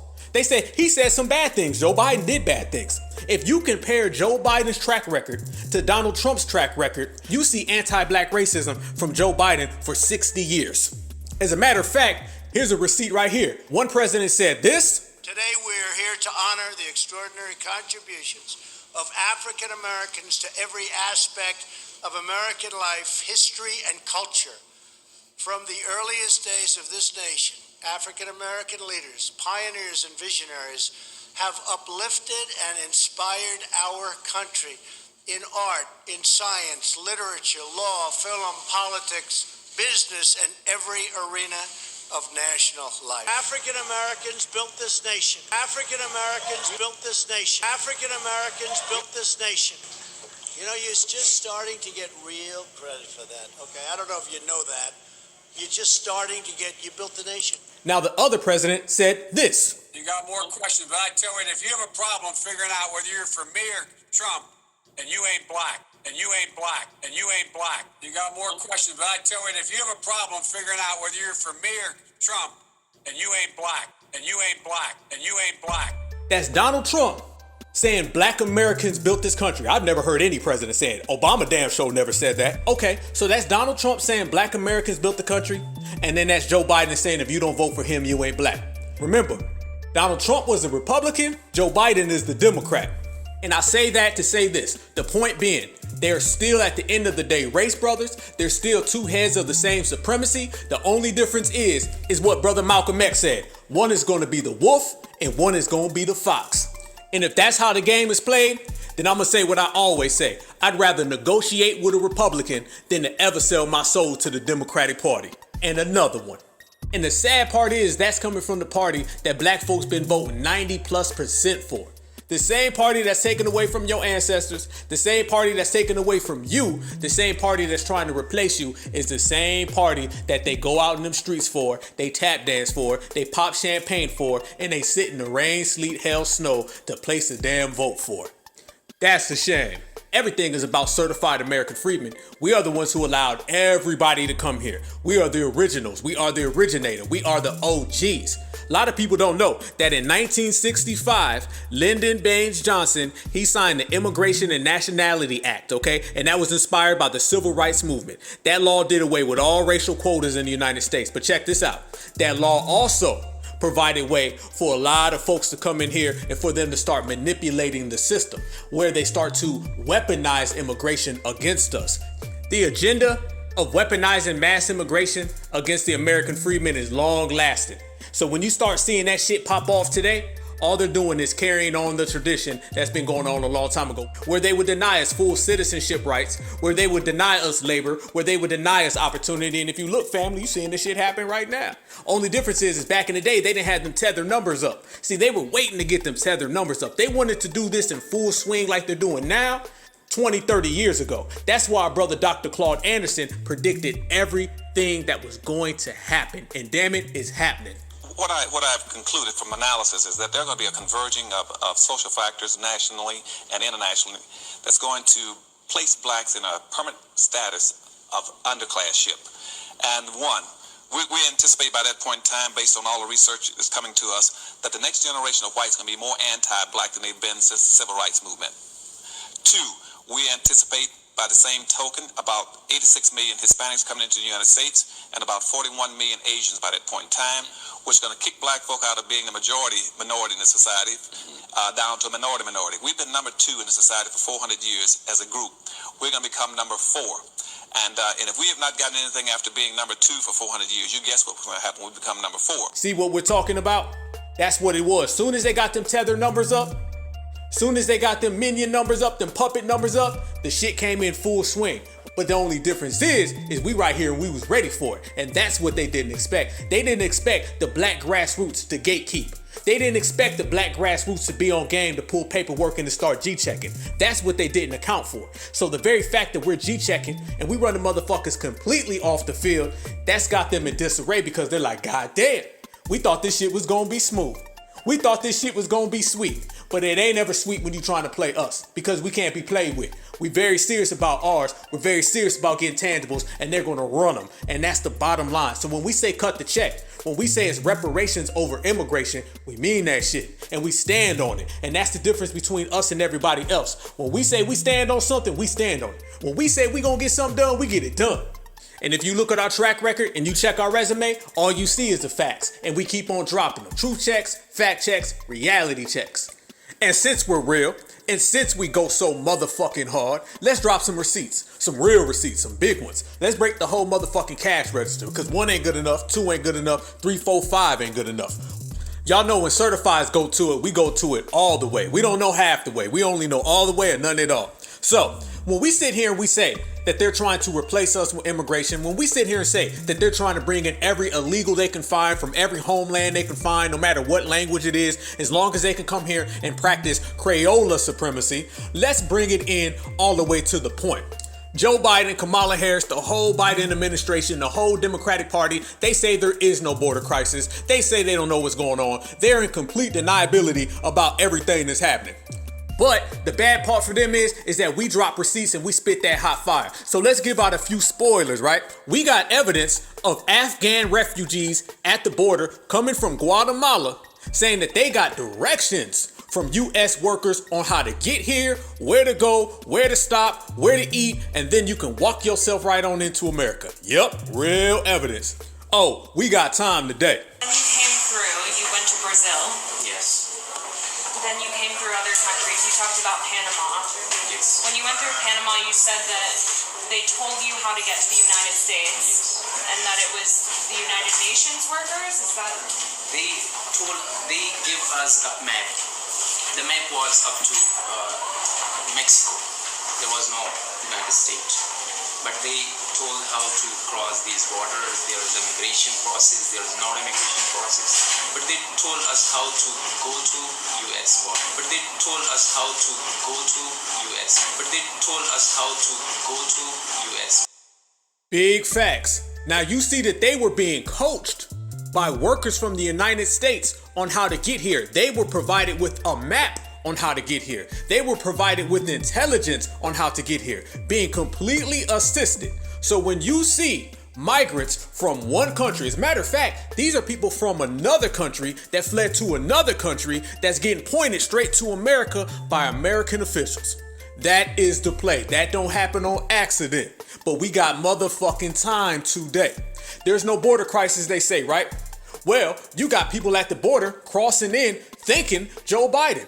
Yes, they are saying, Joe Biden would thank you for welcoming us here to America. Yes, indeed. We got motherfucking time today. Receipt. Listen. That's right, Ainsley, Brian, and Steve, good morning. And I'm just trying to process what I just heard from the Vice President, that if you see a problem, well, let me show you a problem. We just had 200 plus migrants cross here in the Eagle Pass area. We're in Maverick County. They're from all over the world. In fact, I just met a few of these migrants here. Excuse me, sir. Where are you from? Sri Lanka. Sri Lanka. How long have you been traveling? For 45 days. 45 days you came from Sri Lanka. Did you come by boat? How did you come? Did you go through the jungle? Yeah, everything. Boat, jungle, we went through everything. And our Vice President Harris says the border is closed, but do you think that the border is open? Oh, we don't think so. And just let me ask you, sir, why are you here? We want to live here. We like U.S. You at the U.S.? And do you have any message for President Biden? We thank him for accepting us for living here. Okay, thank you very much. I don't want to interrupt. As you can see, now let me just show you guys. Any message for Joe Biden? We thank you very much for accepting us and letting us live here. He's not saying that if he's being turned around. He's not saying that if he's being pushed to the side. He's not saying that if them borders are closed. And mind you, the guy said we got people here from all over the world. See, it ain't just folks coming in from South America. You got folks who are traveling to South America to come to North America because they understand South America has a big open door. And that open door was written by Joe Biden and the Democratic Party. This is the hustle, this is the con game, and it's a big ass con game. But unfortunately for them, certified see it from a mile away, and we calling that shit the fuck out, framing it. And why are we framing it? Because we got motherfucking time today. Moving on to another receipt. I told you, we don't just drop one or two, we gonna drop them all. Big work. But this right here, this the crazy shit of it all, family. They are actually using United States military soldiers to immigrant and migrant outposts. You know, the same immigrant and migrant outposts that we're hearing that they're getting snacks, they're getting their own cuisines, they're getting board games, Xbox, PlayStations. You know, the place where they're living better than homeless Americans who are out on the streets starving. Mind you, winter's coming. And when winter rolls around, people gonna be cold. People ain't gonna have food. People gonna be freezing. People gonna be starving. And these folks will be living in their Airbnbs with heat, air conditioning, feet up, flat screen TVs, watching the ball game. While you got folks in America in the street starving. This ain't just a black American freedman situation. This is an American situation. And like everything, only black American freedmen are the ones calling that shit out. And we gonna keep on calling it out. Now, if people don't think that this is a big, big, big hustle, then look at the very fact that they're using the United States military. Family, they're using the United States military to go to these posts the same way they use the United States military to go to war. They're stationing our soldiers in places to take care of and to babysit. Yes, I ain't fronting. American soldiers are being used to babysit. Literally, to sweep, to mop, to clean up after these migrants. American soldiers are being used to clean up after non-American migrants. And you can thank Joe Biden for all of that. Receipts, listen. To support those migrants, take a look at this. Their responsibilities will include basic housekeeping, including picking up trash, sweeping, cleaning refrigerators and shredding paper, prescription medicine runs, picking up medical prescriptions from pharmacies, and migrant personal property management, tagging, bagging, sealing, storing, and retrieval. Now, the head of the Border Patrol Council says it's time for the Biden administration to call a spade a spade. Listen. If there wasn't a crisis, why would they be advertising for services like this? This administration refuses to define the problem. Now, an internal memo that was sent out to most of the Defense Department staff instructs them to disseminate this widely and encourage this opportunity for its staff, Emily. Julian, I can't wrap my brain around the cleaning refrigerators part, in addition to sweeping, shredding paper, as you just described, walking to and from these menial tasks. Julian, of these servicemen and women, is this really the best use of our taxpayer dollars? Well, Emily, the taxpayer dollars at play here are not just the cost to the Pentagon of losing their staff who will deploy for DHS. It will also have to pay for Pentagon officials to travel to the southwest border, to stay there for 60-day deployments at a time. It will also have to pay for their food, as well as give them a per diem. Damn, y'all heard that. Y'all heard that. That's a motherfucking receipt. Cash that. Cash that. That's a receipt amongst all receipts. I'm talking about going in people's refrigerators and cleaning up for them. They're going to make medicine runs. They're picking up these people's prescriptions. Not only are you picking up their prescriptions, who's paying for the prescription? Because these folks are non-American citizens. While you have American citizens who cannot afford their own hospital bills, going bankrupt, losing their homes, losing their fortunes, losing their savings, losing their child's pension because they can't afford their simple medicine. But yet, these folks are not only getting it written for them, they got a motherfucker going to pick it up for them. I be damned if I'm going to be out there running, picking up things for non-American citizens. I be damned if I'm going to be on the floor, mopping, cleaning, sweeping, dusting after non-American citizens. I be damned if I'm going to be in the refrigerator doing that. Family, it's pretty clear. Joe Biden is immigration over America. We already understand that he's immigration over foundational black Americans, but it is even more clear that he is immigration over the United States. This is the illegal immigrant president. That's what it do. Matter of fact, y'all remember? This is the same Joe Biden who said, y'all gonna have to work with Hispanics. And to hell with y'all. And you ain't black. More receipts. This country is doomed. It is doomed, not just because of African Americans, but because by 2040, this country is going to be minority white European. You hear me? Minority white European. And you guys are going to have to start working more with Hispanics, who make up a larger portion of the population than y'all do. Whoa. First off, did you notice he says this country is going to be doomed, and not just because of African Americans? Damn. And that's who they voted for. That's who they voted for. And did you hear that vitriol in his voice? They make more of a number than y'all do. I guarantee you he wouldn't go talk to them and tell them to work with us. When you see everything clearly, everything is more simple to understand. So let's get this right. You don't spend billions of dollars. You don't have open borders. You don't have access to grants, money, subsidies, enclaves, allowances, Airbnbs, Xbox, PlayStation, flat screen TVs, board games, snacks, cuisines, maids, mops, dustpan, brooms, military service, active members working for you if this is not a play to elevate these folks above American freedmen. Trust and believe the first chip that they want to see fall is that. And they make all these calls to try to duplicate it. And when you watch it right now, they're trying to implement that from coast to coast. And we see it coming. And as I always say, Certified's gonna be here waiting on that shit, and we gonna regulate. And that's what's going on right now. So we see through it, and that's why they're so upset with us. That all those codes and all those little fake terminologies they use have been rejected one by one by one. And that's how you stop this. It's all about the counter. We already know they're gonna throw something. And as I say, they throw two, we throw four back. And this is how we're doing it, and we're doing it in a very, very precise way. It all starts with us, family. When we on code, we can change the whole goddamn world. And the whole goddamn world is being changed right now because we're on code. If we were not here, imagine if the black grassroots was not present right now. Imagine if the Angela Ryes, the Vanessa Jones, the Bakari Sellers, the Donna Brazils, the Joy Reeds, imagine if all of them were in control. Imagine if only that old ass, outdated, defunct ass Boulay was in charge. This shit would be going straight through. Put it this way, these policies would pass quicker than motherfuckers walking across the border. But that ain't happening right now because we are here. And we are not just here, we're playing it center in the middle. And we letting every motherfucker know that this is FBA time.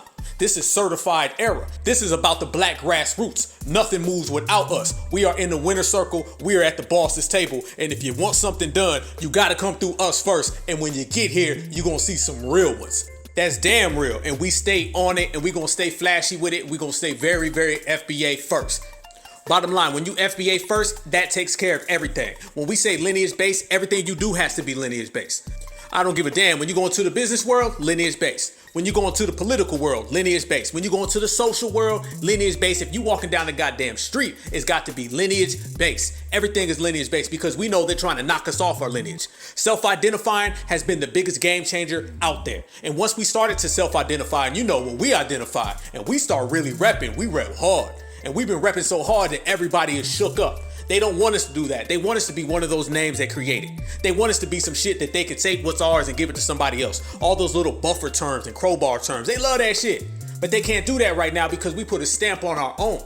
We are no longer being called what someone else wants to call us. We're no longer taking laws that people try to give us. We're creating our own. And that's what you can do when you're lineage based. When you're lineage based, everything you do has your sign, stamp, seal of approval on it. And I love that shit. And that's exactly what we're doing right now. And we're putting it into real motion, and we're personifying the power that we already had. That's the only difference. Hey, we've been great. We've been exceptional. We've been number one. Only difference is that we loud with it.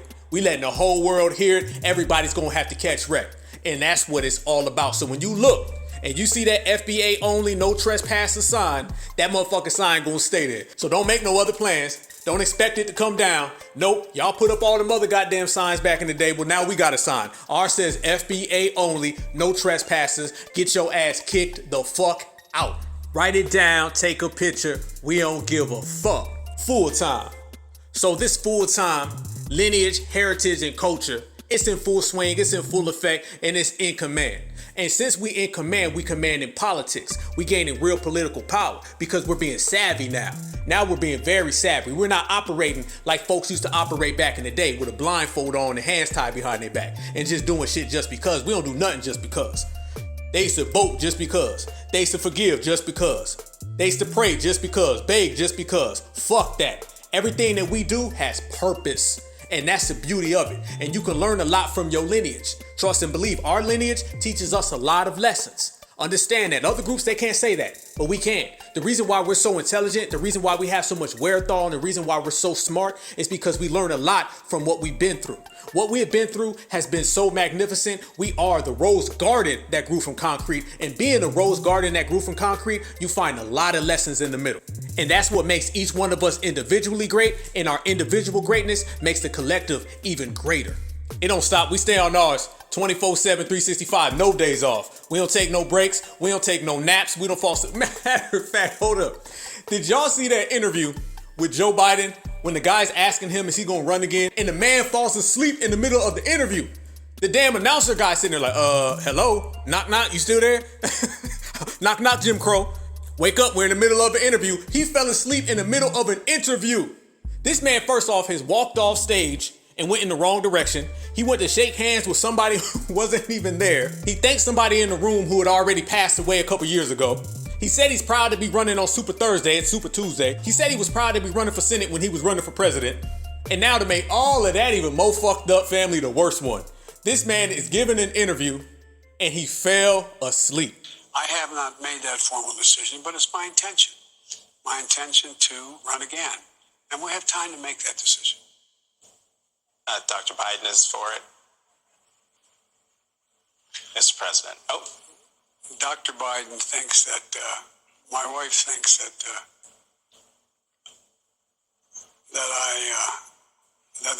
we're doing something very important. Didn't they say they was gonna hold Joe Biden accountable? I guess that meant hold Joe Biden accountable after his nap. Somebody put that man in a nursing home. Somebody put that man in a nursing home, please. Soon, ASAP. I don't want nobody who's ahead of this country taking naps on the job. You taking naps during the interview. Man, if somebody's falling asleep during their interview, I can't imagine what they're doing during foreign council meetings, during foreign relations meetings, during economic meetings, during military meetings. Nah, fuck that. You ain't fit for the job. That motherfucker fell asleep. The guy said, sir, knock, knock, who's there? Segregation. Knock, knock, who's there? The blocks. His ass snapped out of it like, Rosa Parks. That man started the interview in 2022, woke up back in 1966. Joe Biden got that autopilot racism. He may not remember what he had for breakfast. He may not remember how many grandkids he got, but he still know that he don't like black folk. Please remove him. And that's the whole thing. The Democrats right now are being laughed at. Don't nobody take the Democratic Party serious. Nobody does. Because they got nowhere to go. We've already exposed it. We've already broke it down and put it on that big ass screen. Y'all know what time it is. Yes, when certified foundational black Americans quit fucking with the Democratic Party, they have nowhere to go. See, they owe us. We don't owe them a motherfucking thing. We've been the ones out here supporting them blindly for years. We should be at the front line of getting tangibles. We should be at the front line of getting resources. We should be at the front line of getting basic American citizen decency. We don't get none of that. Every policy they write goes to everybody except for foundational black Americans, but yet they come around and ask for our vote the most. They don't go and ask for other communities' votes like this. They don't do that, but they always come to us and ask for our vote. They tell us to sit outside. How many times you seen grandmas and grandpas go outside in the cold to vote for some Democrat, locally, nationally, whatever the fuck, and the Democrat don't do a goddamn thing for them? That party has to fold. That party has to break. We are political free agents. Our vote is for sale. Whoever wants it, pay up. And if you don't pay up, you ain't getting a motherfucking thing, and we're gonna sit back and watch your party fold. That's the way you do it, and that's what it is. We have sense about ourselves. As we said, we've corrected everything in terms of getting out all that coon energy, all that counterfeit energy, and we replaced it with exceptional certified energy. That shows dividends, and those dividends are being collected right now by watching the Democrats fold. Stacey Abrams fold. Warnock fold. By the time they gotta get on that phone and call Barack Obama and Oprah out, you know they asses is getting full desperate. Desperate code red on maximum. Anytime they gotta go call those two, that means they're having trouble, big trouble. But they don't know this, is that shit ain't gonna work. Oh yeah, this ain't 20 years ago. You ain't picking up that phone and calling in whoever the fuck off the street. All the rappers that they pull in ain't work. All the entertainers they done pulled in ain't work. Stacey Abrams done went to every single rap concert she could find. But when she goes to these other groups, she's going to their festivals, she's going to their summits, she's going to talk to the intellects. But when it comes to us, she want to go to where the rappers are. She went to go some concert with some chick or whatever fucking name is, Lotto or whatever. I don't even know who the fuck she is. Is she even FBA? I don't think so. I don't know. I don't listen to this shit. But anyway, she goes to this chick's concert after she went to Young Jeezy's concert, and this woman is calling her Stephanie Abrams. She don't even know the motherfucking name. This is the desperation of the Democratic Party. Family, they are desperate. She's going to go see rappers that she's never heard of. Hell, I never heard of these people. So I know goddamn well Stacey Abrams ain't. So she goes on stage and talks that same old bullshit, and it don't go nowhere. Same way she went to Young Jeezy and talking about we're going to decriminalize weed, and that ain't going nowhere. Has those policies or those statements made any mark? Have y'all seen anybody in the streets saying, man, did you hear what Stacey Abrams said last night? Man, that's going to be a game changer. Ain't nobody talking like that shit. They don't hold no motherfucking weight in these streets. There ain't been one thing Raphael Warnock has said that people in the streets at your job, at work, whatever, are talking about. Ain't no barbershop conversations about these two. Matter of fact, folks don't even know who they are. Stacey Abrams, aka Mammy Luther King Kong, nobody knows her. Damn sure ain't gonna go vote for her. Raphael Warnock, hell to the no. He look like your typical pastor, and he's out here evicting folks at his church while he getting money. Matter of fact, the cons and the scams that they run are getting more press than anything they talking about that's tangible, because they ain't talking about nothing that's tangible. So the Democratic Party is even more in disarray based on these bullshit ass candidates, but also based on Freedmen ain't fucking with them. We don't play that. We don't play that no more. You're gonna have to give it up. We said it, run them tangibles. They don't want to hear that, but we gonna keep saying it. They don't want us to talk about tangibles. They don't want us to talk about resources. They don't want us to talk about running that check. Matter of fact, the more we talk about it, the louder it's gonna become. So they best to get used to this shit, because we in here. Ain't no U-turns. Ain't no changing. This is the new normal, and we're all the ones who are ushering it in. So as we say, this is the certified heir, and the certified heir don't go for that bullshit. So you can call Barack Obama on the phone all damn day. This ain't 2006, 7, 8, 9. This ain't boule. This ain't tap dance. This ain't the pastor, the reverend. None of that. This is foundational Black Americans. Oprah, she can take her ass back and go give 20 new fucking cars to a bunch of W women, because that's who she wants to be in the first place. Her name don't hold no weight in these streets. You're not gonna be sitting here hugging up next to Harvey Weinstein and you ain't said nothing about that, but yet you wanna make these documentaries and throw Michael Jackson under the bus. We see and we hear everything. When they don't think that we listening, Freedmen are listening. When they don't think that we hearing that shit, Freedmen done heard it. So if they think they're just gonna slide these little things and we just gonna forgive them, we ain't gonna focus on it, motherfucking lie. Gayle King, hey, her ass too. When she tried to throw her brother Kobe Bryant under the bus, we seen that too. I don't know what the fuck they think it is. I understand that you used to the boule. I understand you used to Edmund Pettus Bridge. I understands it all. But this is a new day. Everything changes. And the Democrats got to face the fact one way or another that we are in control. The Black grassroots from here on out will always control the plight of foundational Black America. Soon as we said foundational Black America, the only people driving that are the Black grassroots. There ain't no co-pilot, all right? It's either a brother or sister, a king or queen, a goddess or a god. The boule, you're not even allowed on the bus. Sit your ass on the corner, on the curb, you can do whatever the fuck you want to do. I hope them butter biscuits was worth it, because we riding right here, and we gonna ride 24/7, 365. So Oprah, nah, ain't nobody caring about that. That ain't gonna get you no new votes. Barack Obama, nah, ain't nobody caring about that. That ain't gonna get no new votes. All they really need to do is Oprah and Barack, y'all need to just go ahead and stay home. Stay home, save yourself the time, go write another fucking book, go hang out with your W friends, because that shit ain't gonna work over here on this side. Not at all. Not only do we see everything, we remember everything. We remember Barack Obama running around here saying, I can't do anything for Black folks specifically. That ain't how America works. Y'all remember this? African American community. Why not say then, this is for you? This African American community. Why not say then, this is for you? This is for African Americans. If there was a banking crisis, then you target money for the banks. If there was a national disaster, you target your money for the national disaster relief. That's not how America works. We want to give those young people and young Native Americans like them the support they deserve. We have to invest in them and believe in them and love them. Why not target the African American community? Why not say then, this is for you? This is for African Americans. That's not how America works. President Barack Obama has begun new initiatives aimed at helping young American Indians or Native Americans overcome the many challenges they face, from poverty to substance abuse. Why not target the African American community? Why not say then, this is for you? This is for African Americans. That's not how America works. And few have been more marginalized and ignored by Washington for as long as Native Americans. Our first Americans. Y'all see what I'm talking about? Right then and there. Telling us that he can't do anything for us specifically, but yet he did something for everybody else specifically. That was his presidency for 8 years. 2 terms of doing nothing for foundational Black Americans and doing everything for everyone else. Hail to the no, his name don't hold no weight in these streets. You can call Barack Obama to every campaign you have. He can go to the podium. He can talk that same bullshit. FBA ain't moving an inch.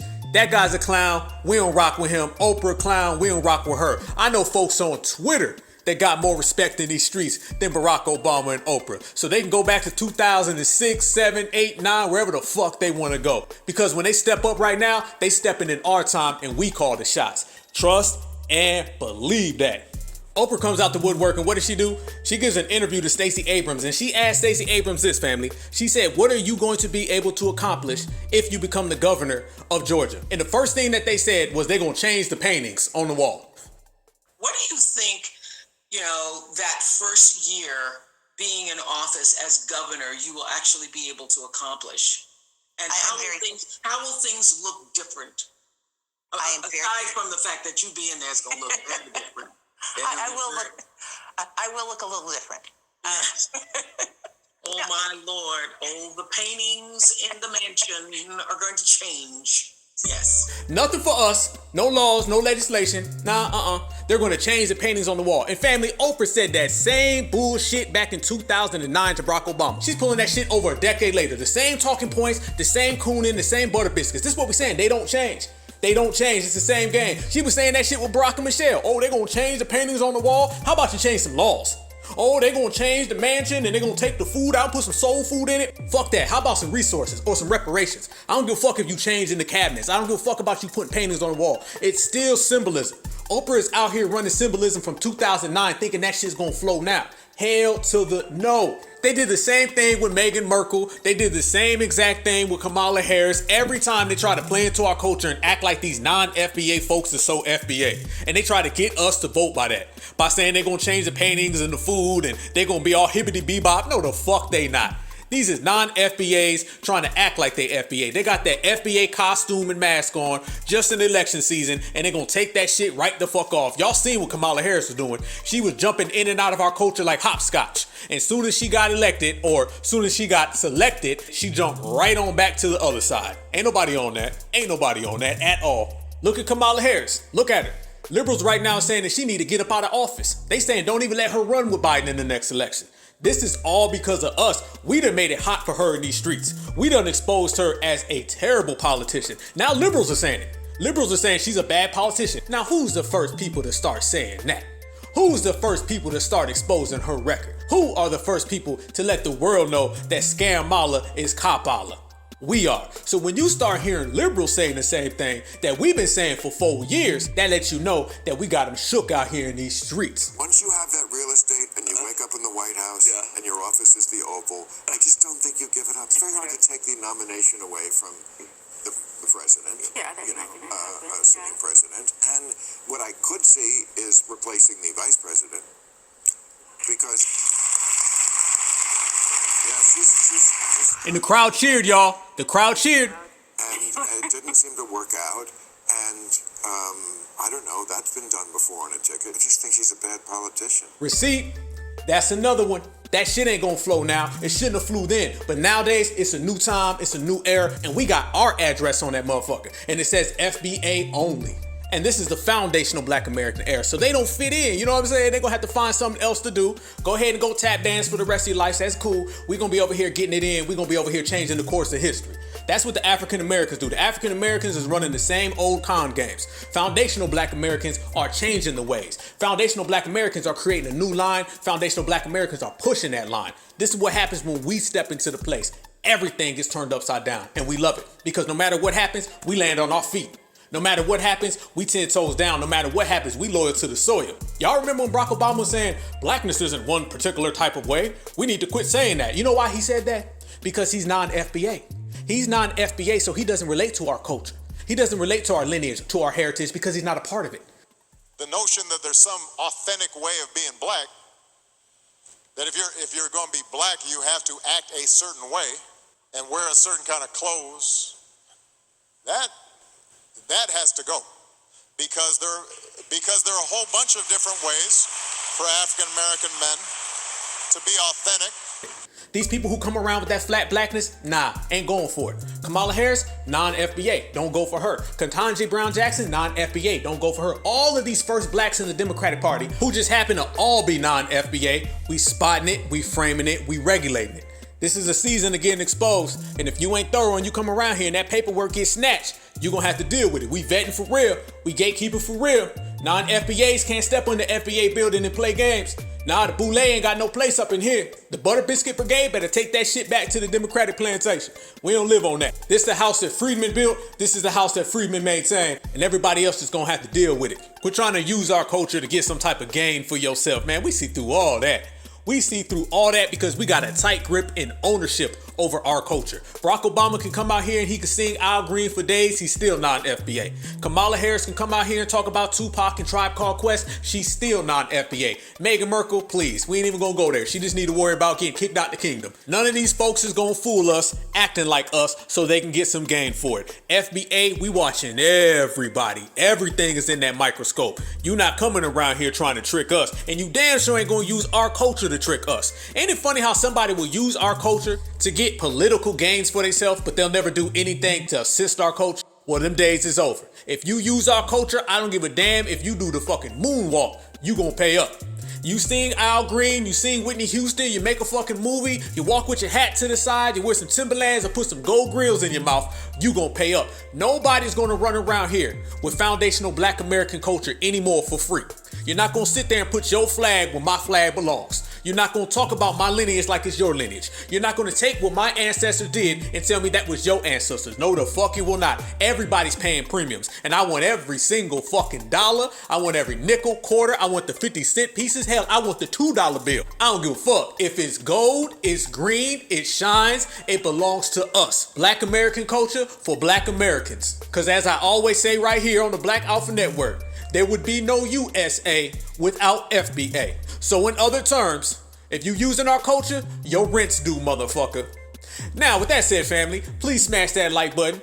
Make sure you subscribe to the Black Alpha Network as we continue to regulate, as we continue to roast, as we continue to shine, like we always do. The receipts don't stop, and we don't stop neither. Never have, never will. We are political free agents. Meaning anybody who comes with the right bag, anybody who comes with the right policies, anybody who comes with the right tangibles that are best for my people and my people only, not everybody else, not we as a people, not we as a country, not we as minorities, not we as people of color, not no black and brown coalitions, coalitions, bro-alitions, none of that shit. Anybody who's got policies and got a big ass bag of money can get foundational Black American Freedmen's attention. If you do not have either one of those, then you will get no attention from us and we will take our business elsewhere. We might even go to your other party and we might go vote for them. So if you want to keep the voter block for foundational Black Americans, you better pay for it. Oh yeah, you're not gonna go to the car lot, see that Maserati and think that motherfucker costs $50. No, you better go deep into your pockets. You better start digging. You better go deep into your savings. You better put your house up. You better put your kids' future tuition on the line. That's the only way we're gonna look at you. If you ain't got that, then you ain't even gonna get our attention. I don't know you. All right, if you ain't coming with millions of dollars for foundational Black Americans, we don't even know who you are. That's the way we approach it. That's the freedman mentality. Being a freedman means free agent, okay? Free agent and freedman go hand in hand when you start talking about politics. Remember, once you live on the Democratic plantation, all your thoughts gotta come from the Democratic plantation. Once you live in the Republican plantation, all your thoughts gotta come from the Republican plantation. Once you are independent, you can move free as you want. You can do as you choose, and you can go to the highest offer. That's what it is. It's like an auction. We got to make these motherfuckers start auctioning for our vote. They got to sit there and say 25, 5, 30, 32, 33 in the third. If you ain't got that shit, foundational Black Americans ain't fucking with you. That's what it is. It's an auction for our vote. Guarantee we take our vote away from this motherfucker, we take our vote away from that motherfucker, or we go to him and say, we're going to go vote for the guy that you running against. Guarantee you're going to lose that election if we vote for them. See, that's the thing. They don't have no pressure on them. When they know that we're going to go vote for them consistently, there's no leverage there. We have no leverage. But when we say our vote is for sale, we can go to the highest bidder. Now everybody's paranoid. Now we got the Democrats sweating. You're going to have the Republicans sweating too, because they understand that if the foundational Black American vote starts going to third parties, fourth parties, fifth parties, Black grassroots, one side, the other side, going across the aisle, that shit going to create a domino effect. Motherfuckers going to be throwing ones like they at a strip club. That's how you got to make them think. We got all the bargaining chips. We got so many tools at our disposal. It's just folks ain't been using them. Folks been out here running around doing shit that's inappropriate, like Dr. Claus says. It's time to get rid of that inappropriate behavior and put some appropriate behavior in this bitch. Once we put that appropriate behavior in here, and that's about doing for self, that's about being independent, that's about being a free agent, then things is going to get done. And now we're starting to get things done. It starts with what we're doing right now. It starts with no tangibles, no vote. It starts with run the reparations. It starts with cut the check. And then eventually it's going to go into, all right, you ain't going to cut it? Well, let's go see if he'll cut it. Let's go call the other guy who's running against you. Let's go have a meeting with him. Trust me, when the Democrats find out that we're having meetings with other politicians from other parties, they're going to be scared to death. Scared to death. They understand that the fish fry ain't working, the collard greens ain't working, the hot sauce ain't working. Now they're seeing that we're becoming intelligent. They didn't want this intelligent generation. They did not want this political savvy generation. They did not want this we don't gives no fucks generation. They tried their hardest to keep this shit away. They tried to give it to the pastors. They tried to give it to the reverends. They tried to give it to the boule, and we ran all they asses off the block. Now they have to deal with the people that they never wanted to see, and they got to look us in our eye. And we ain't blinking, we ain't folding. We gonna come for that money. We gonna come for that check too. No compromise. That's what it is. As I say, we are our ancestors' best dream, and we are the dominant society's worst nightmare, especially the Democratic Party, because they've been getting everything for free and they've been comfortable. And politics ain't about getting shit for free, and it damn sure ain't about being comfortable. They've been real comfortable with their number one voter block. Very disrespectful to their number one voter block. What happens now when we take that number one voter block away? What they gonna do then? What they gonna do when they can't rely on that black vote? What happens when black folks stop voting for the Democratic Party and they see a 30 to 45% decrease in voter turnout for them? Man, they'll never win another election. And we got all that power in the palm of our hands. Yes, we do. Yes, we do, fam. Don't let nobody tell you that we don't. Don't let nobody tell you. Don't let no deep, complex conversation get your ass thinking anything other than this. We got all the power in our hands. We could do anything to the Democratic Party as we please. We could do anything to the Republican Party as we please, because we have the highest voter turnout for any group in America. Foundational Black Americans have been voting since the 1960s. Only problem is they've been voting blindly since the 1960s. What happens when you can see? What happens when you can identify? What happens when you can frame shit? Then that same truth to power starts to exist. Then that same truth to power starts to formulate. Then that same truth to power starts sending shockwaves throughout the country. And if you look around you, you see shockwaves throughout the country. And that's all because of the black grassroots. The black grassroots have changed the world, y'all. Every last one of us, we have changed the world. Put it this way, when you're changing the political spectrum of America, oh, you done changed the world. And look at the political spectrum of America right now. They're in absolute disarray. They don't know what the fuck to do. They're desperate, their trick bag ain't working, their con ain't working. One thing for sure that we can all agree on, the denominator, is none of their tricks are working. None of them. Stacey Abrams ain't working. Did y'all see Stacey Abrams put her foot in her mouth on that show talking about abortion? Did y'all see that shit? Everybody's clowning her for it. As I said, her and Warnock are more known for their gaffes than they're known for their policies. Nobody's talking about their policies. They're talking about every time they speak, they fuck up. And people are clowning them for it. Listen to this. I just asked you, you're running for governor of Georgia. I would assume, maybe incorrectly, but while abortion is an issue, it nowhere reaches the level of interest of voters in terms of the cost of gas, food, bread, milk, things like that. What can a governor, what could you do as governor to alleviate the concerns of Georgia voters about those livability, daily, hourly issues that they're confronted with? But let's be clear. Having children is why you're worried about your price for gas. It's why you're concerned about how much food costs. For women, this is not a reductive issue. You can't divorce being forced to carry an unwanted pregnancy from the economic realities of having a child. And so it's important for us to have both and conversations. We don't have the luxury of reducing it or separating them out, but we also have to talk about what a governor can do. A governor can address housing prices. A governor can address the cost of education. A governor can put money into the pockets of everyday hardworking Georgians instead of giving tax cuts to the wealthy. That's what I talk about on the trail, and that's what's resonating. But let's not pretend that women, half the population, especially those of childbearing age, they understand that having a child is absolutely an economic issue. It is only politicians who see it as simply another cultural conversation. It is a real biological and economic imperative conversation that women need. This woman basically said, if you want to fix the economy, then you need to have an abortion. That's what she said. And folks was roasting her all across the board. But it started with us highlighting it. See, what happens is we highlight some fuck shit. We put it on the front line. We put the headlines up. And then everybody else starts to see it. How many times have we broke a story right here, either on the new black media or just the whole community as one, and then everybody else starts to follow it?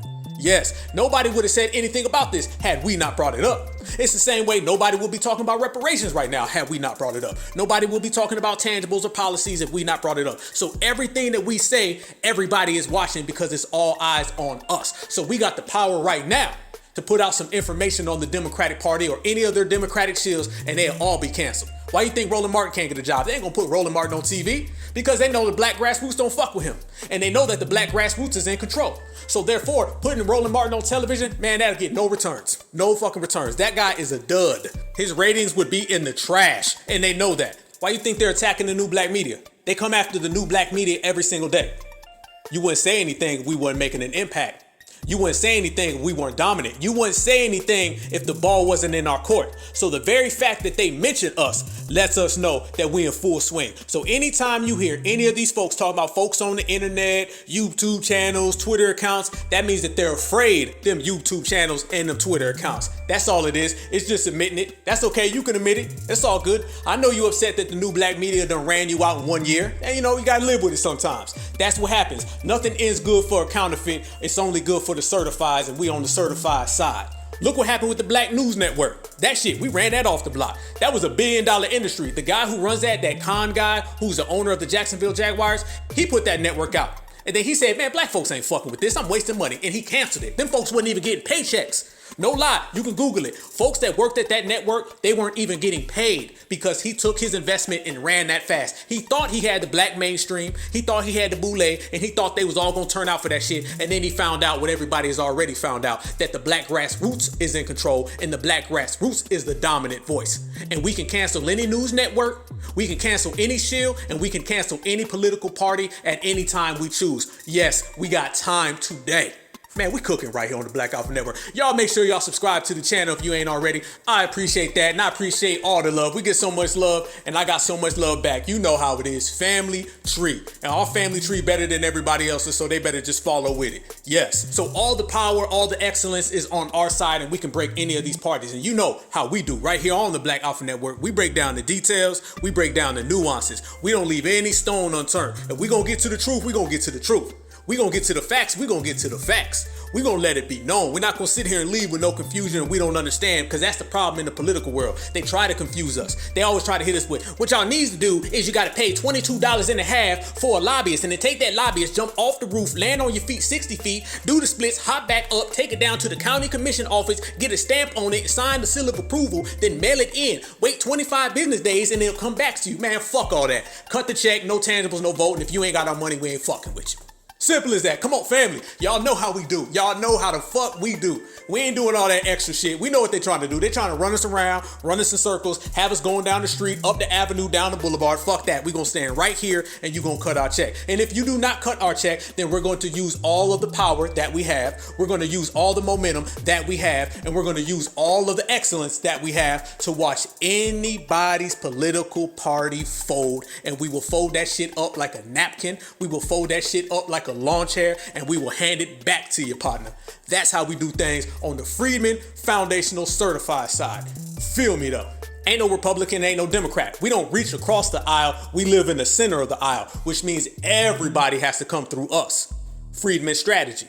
There's nowhere to go but up, and we going up. All that black folks voting out of emotion, voting out of fear, being scared, begging, all that passive, docile shit, man, that's gone. That's all of we gone. We ran that out. That plantation mentality, out of here. Black Democrats literally thought voting Democrat was them punching their ticket to heaven.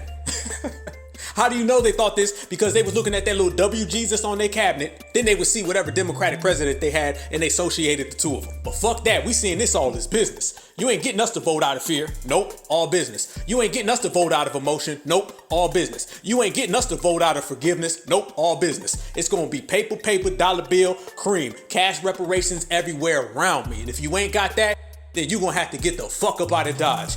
Family, let me say it like this. Do they want to know how foundational black Americans feel about all that emotion, all that voting out of fear? Do they want to know what foundational black Americans feel about all that plantation shit? I'm going to tell you what it is. Yesterday, didn't give a fuck. Today, don't give a fuck. Tomorrow, won't give a fuck. There's the answer. Checkmate. So it's all about exercising our excellence. It's all about utilizing our specialties and standing together, working together. Once we do all those things, you start to see the results. And we've been doing all those things. That's why the results are coming in. Every second, every day, I'm seeing more political victories for foundational black Americans. And remember, our victories ain't that bullshit. We don't have them fake tomorrow will be a better day victories. No, we get our victories in the form of these politicians sweating, These coons throwing temper tantrums and them poll results for Stacey Abrams. Yeah, them poll results for Raphael Warnock. The poll results for Democrats all across the country who are getting swept up right now. You feel me? That's how we get our victories. Flawless. Who's to say FBA don't say, well, we might go vote for them. We're going to vote for any politician who has a closed border strategy. What are the Democrats going to do? That cancels out all the shit that they talking about. That washes all that shit up. They don't know. Voting for closed border candidates puts an end to all of this mass immigration scam that the Democratic Party has. Let Foundational start voting for closed border candidates and watch the game change. All we got to do is sit back and say, oh, you're a closed border candidate? Got my vote. Oh, you're a closed border candidate? Got my vote. Oh, you're an open border candidate? Ain't get my vote. If we put out the strategy of not voting for anybody who's open borders, the Democratic Party would fold because their whole game plan is about open borders. Wouldn't be 5 million new illegals. Wouldn't be 5 million new illegals. Wouldn't be illegals coming in here trying to get in on our reparations claim. Because remember, you cannot separate reparations from immigration because they use immigrants to get in on our reparations money. You feel me? Let foundational Black American freedmen start voting for closed border candidates. That is called being a single issue voter. If we sit back right now and we say for the next 2, 3, 4, 5 elections, we're going to vote for anybody who's about closing the borders. Guarantee you will see immigration numbers fall and you will see the Democrats fall right along with it. And then we can go to the table and tell them cut that motherfucking check. You see what I'm talking about right there? That's about voter power. If you ever want to hear about political power, you ever want to hear about weaponizing your vote, that was it right there. Taking your vote, using it as leverage, taking your vote, putting pressure on people, taking your vote and making everybody uncomfortable by being a foundational Black American free agent. That right there is political power. That right there is how you use your vote. And if you use your vote like that, then you're going to get real certified results. And certified results are all that we're about. Damn, hot fire. Y'all know how it go. When you rock with the Black Alpha Network, you always gonna get that political excellence, social excellence, Black first, freedmen first, foundational only, lineage strong, all the time. We ain't gonna leave nothing on the table. We gonna get all the way to it, cooking. Because we all in. All in, every last one of us, freedmen first. That is what we are all about. That's what we've always been about, and that's why we've done so much. And that is also why nobody else can stack their resume next to us. We are the undefeated, undisputed champions. Trust and believe. Know that. Everybody does. Because when you look around, everybody acts like us. You ain't acting like the person who's last in line. You ain't acting like the person who's 227th in the back row. Fuck to the nah. You looking at the people who's in the front. Heavy is the head that wears the crown and we wear the motherfucking crown. Lineage, heritage, culture. That is all of us. And we got the blood going through our veins as we speak. In certified Black society, foundational Black American, American freedmen, we are the epicenter of everything that is great. Boss moves. That's what we've been doing. We've been making boss moves. Why you think we popping right now? Why you think everybody's trying to get like us? Why you think the whole world trying to speed up so they can match our speed? We going too fast for them. We've been wrapping circles around the Black mainstream. We've been wrapping circles around the Democratic Party, the Republican Party. All these tethers, all these minions, all these puppets, anybody who's anti-Black, anybody who got smoke. We've been wrapping circles around all their asses. Easy work, because we acting and we pushing like bosses. See, back in the old day, they wanted us to do labor. Labor for nothing, labor for free. That's that slave stuff. That's that slave mentality. Anytime you see a Democratic shield, you see a Sambo, a sellout. Basically what they're trying to get you to do is to do labor. Somebody who does labor and gets no benefits from it, that is by definition a slave. Somebody who calls shots, regulates, and determines their own destiny, by definition, that is a boss. So look at now and look at then. Back in the old days, it was yes sir, no sir. What's the matter, boss? We sick. Nowadays it's cut the check, run them tangibles. You see the difference between a slave and a boss? You see the difference between labor for nothing opposed to building and ownership? It's all about ownership. We have the ownership boss mentality. That's why you seeing new results. That's why we get new things done. That's why we running everything. Simple change of mentality can take you a long way. And we changed our mentality. Now we've come a long way. And I'm not referring to singing, dancing, and prancing. I'm talking about they didn't speak on reparations before. Now they better. They didn't want to give them tangibles before. Now they better. They didn't want to cut the check before. Now they better. You see what happens when you quit begging and you start making demands. And we've been making demands. I mean, you see it. It's not hard to tell. I want everybody. Look who's around you. Look when you go to the store. Look when you out and about. Look at people in their face. See the energy. Read the vibe. Read the vibe. I'm talking about the certifieds. It's a whole different step nowadays. The energy and the frequency is through the roof. I seen a brother the other day who had B1 on his license plate. I seen foundational Black American flags flying from Ohio all the way to Georgia and back. That is how it is today because we done changed the game, and it all started with us making boss moves. Gone are the days of asking, begging, dancing, prancing, singing, forgiving, fucks, all that. It's all about making demands, making commands, and getting what's ours, and we gonna come for it in full. As I said, full time. So when we take this everywhere we go, I'm talking about in the business world, the political world, the social world. That's what it is. Politically, our agenda is to demand policies and break anybody who doesn't give them. Let me say that one more time. Politically, the agenda of Certified Freedmen is to demand policies and break anybody who does not want to give them to us. I don't give a damn about their excuses, their alibis, their justifications, that we don't know. Yes, fuck all that. Either you're going to give what we demand or we are going to politically break your ass. They better learn something. And they better learn it fast because like I said, they on our time. It ain't no waiting. We ain't gonna be waiting 40 years, 50 years, 60 years. Fuck no. You better get what we tell you to get or your ass is going to get gone. Bottom line. And that goes for any political party. That goes for any politician. That goes for any coalition. If you do not match that Freedman energy, then that Freedman energy is going to watch you crumble. And for me, I'm always watching either one of them parties crumble. Sit back and watch it. That's just what it is. When they're writing laws for people more in 1 hour than they write for us in 400 years, that's a problem. You feel me? It's all about the black grassroots. We're going to replace them with a lot of different means, and we have a Freedman strategy. The Freedman strategy is to vote for black grassroots candidates who have been vetted, who have a tangible approach. If you do not vote black grassroots, then it is to pit the Democratic Party against the Republican Party. Treat your vote like it's for sale and treat your lineage like a free agent. If this group is making an offer, then I'm going to go over to this group and get a counter offer. Then I'm going to come back and tell their ass that I've been counter offered, so they better match the deal or they get nothing. This is simple business. When you remove all the emotion, when you remove all the praying and the singing and the church folks, and you look at this shit as business, then business gets accomplished. And everything is business, is never personal. And if my business is personal to you, then that's a personal problem. When you have that approach and you got that game, you win. And we're going to win based on this strategy. Black grassroots every day. It's all about the black grassroots. Any rally, any march, any move has to be black grassroots. Any candidate, any policy, any politician has to be black grassroots. That is always the first choice. If we do not have a black grassroots candidate, that's fine. Then we're going to pit these two parties against each other. We're going to pop some popcorn and we're going to watch them fight back and forth over our vote. And it's easily to be done. It's called weaponizing your vote. The same way that they weaponize immigration against us, then we need to weaponize the Republican Party against the Democratic Party. The same way that they weaponize Donald Trump against us, then we need to weaponize Donald Trump against them. You see the pattern I'm going for here now, family?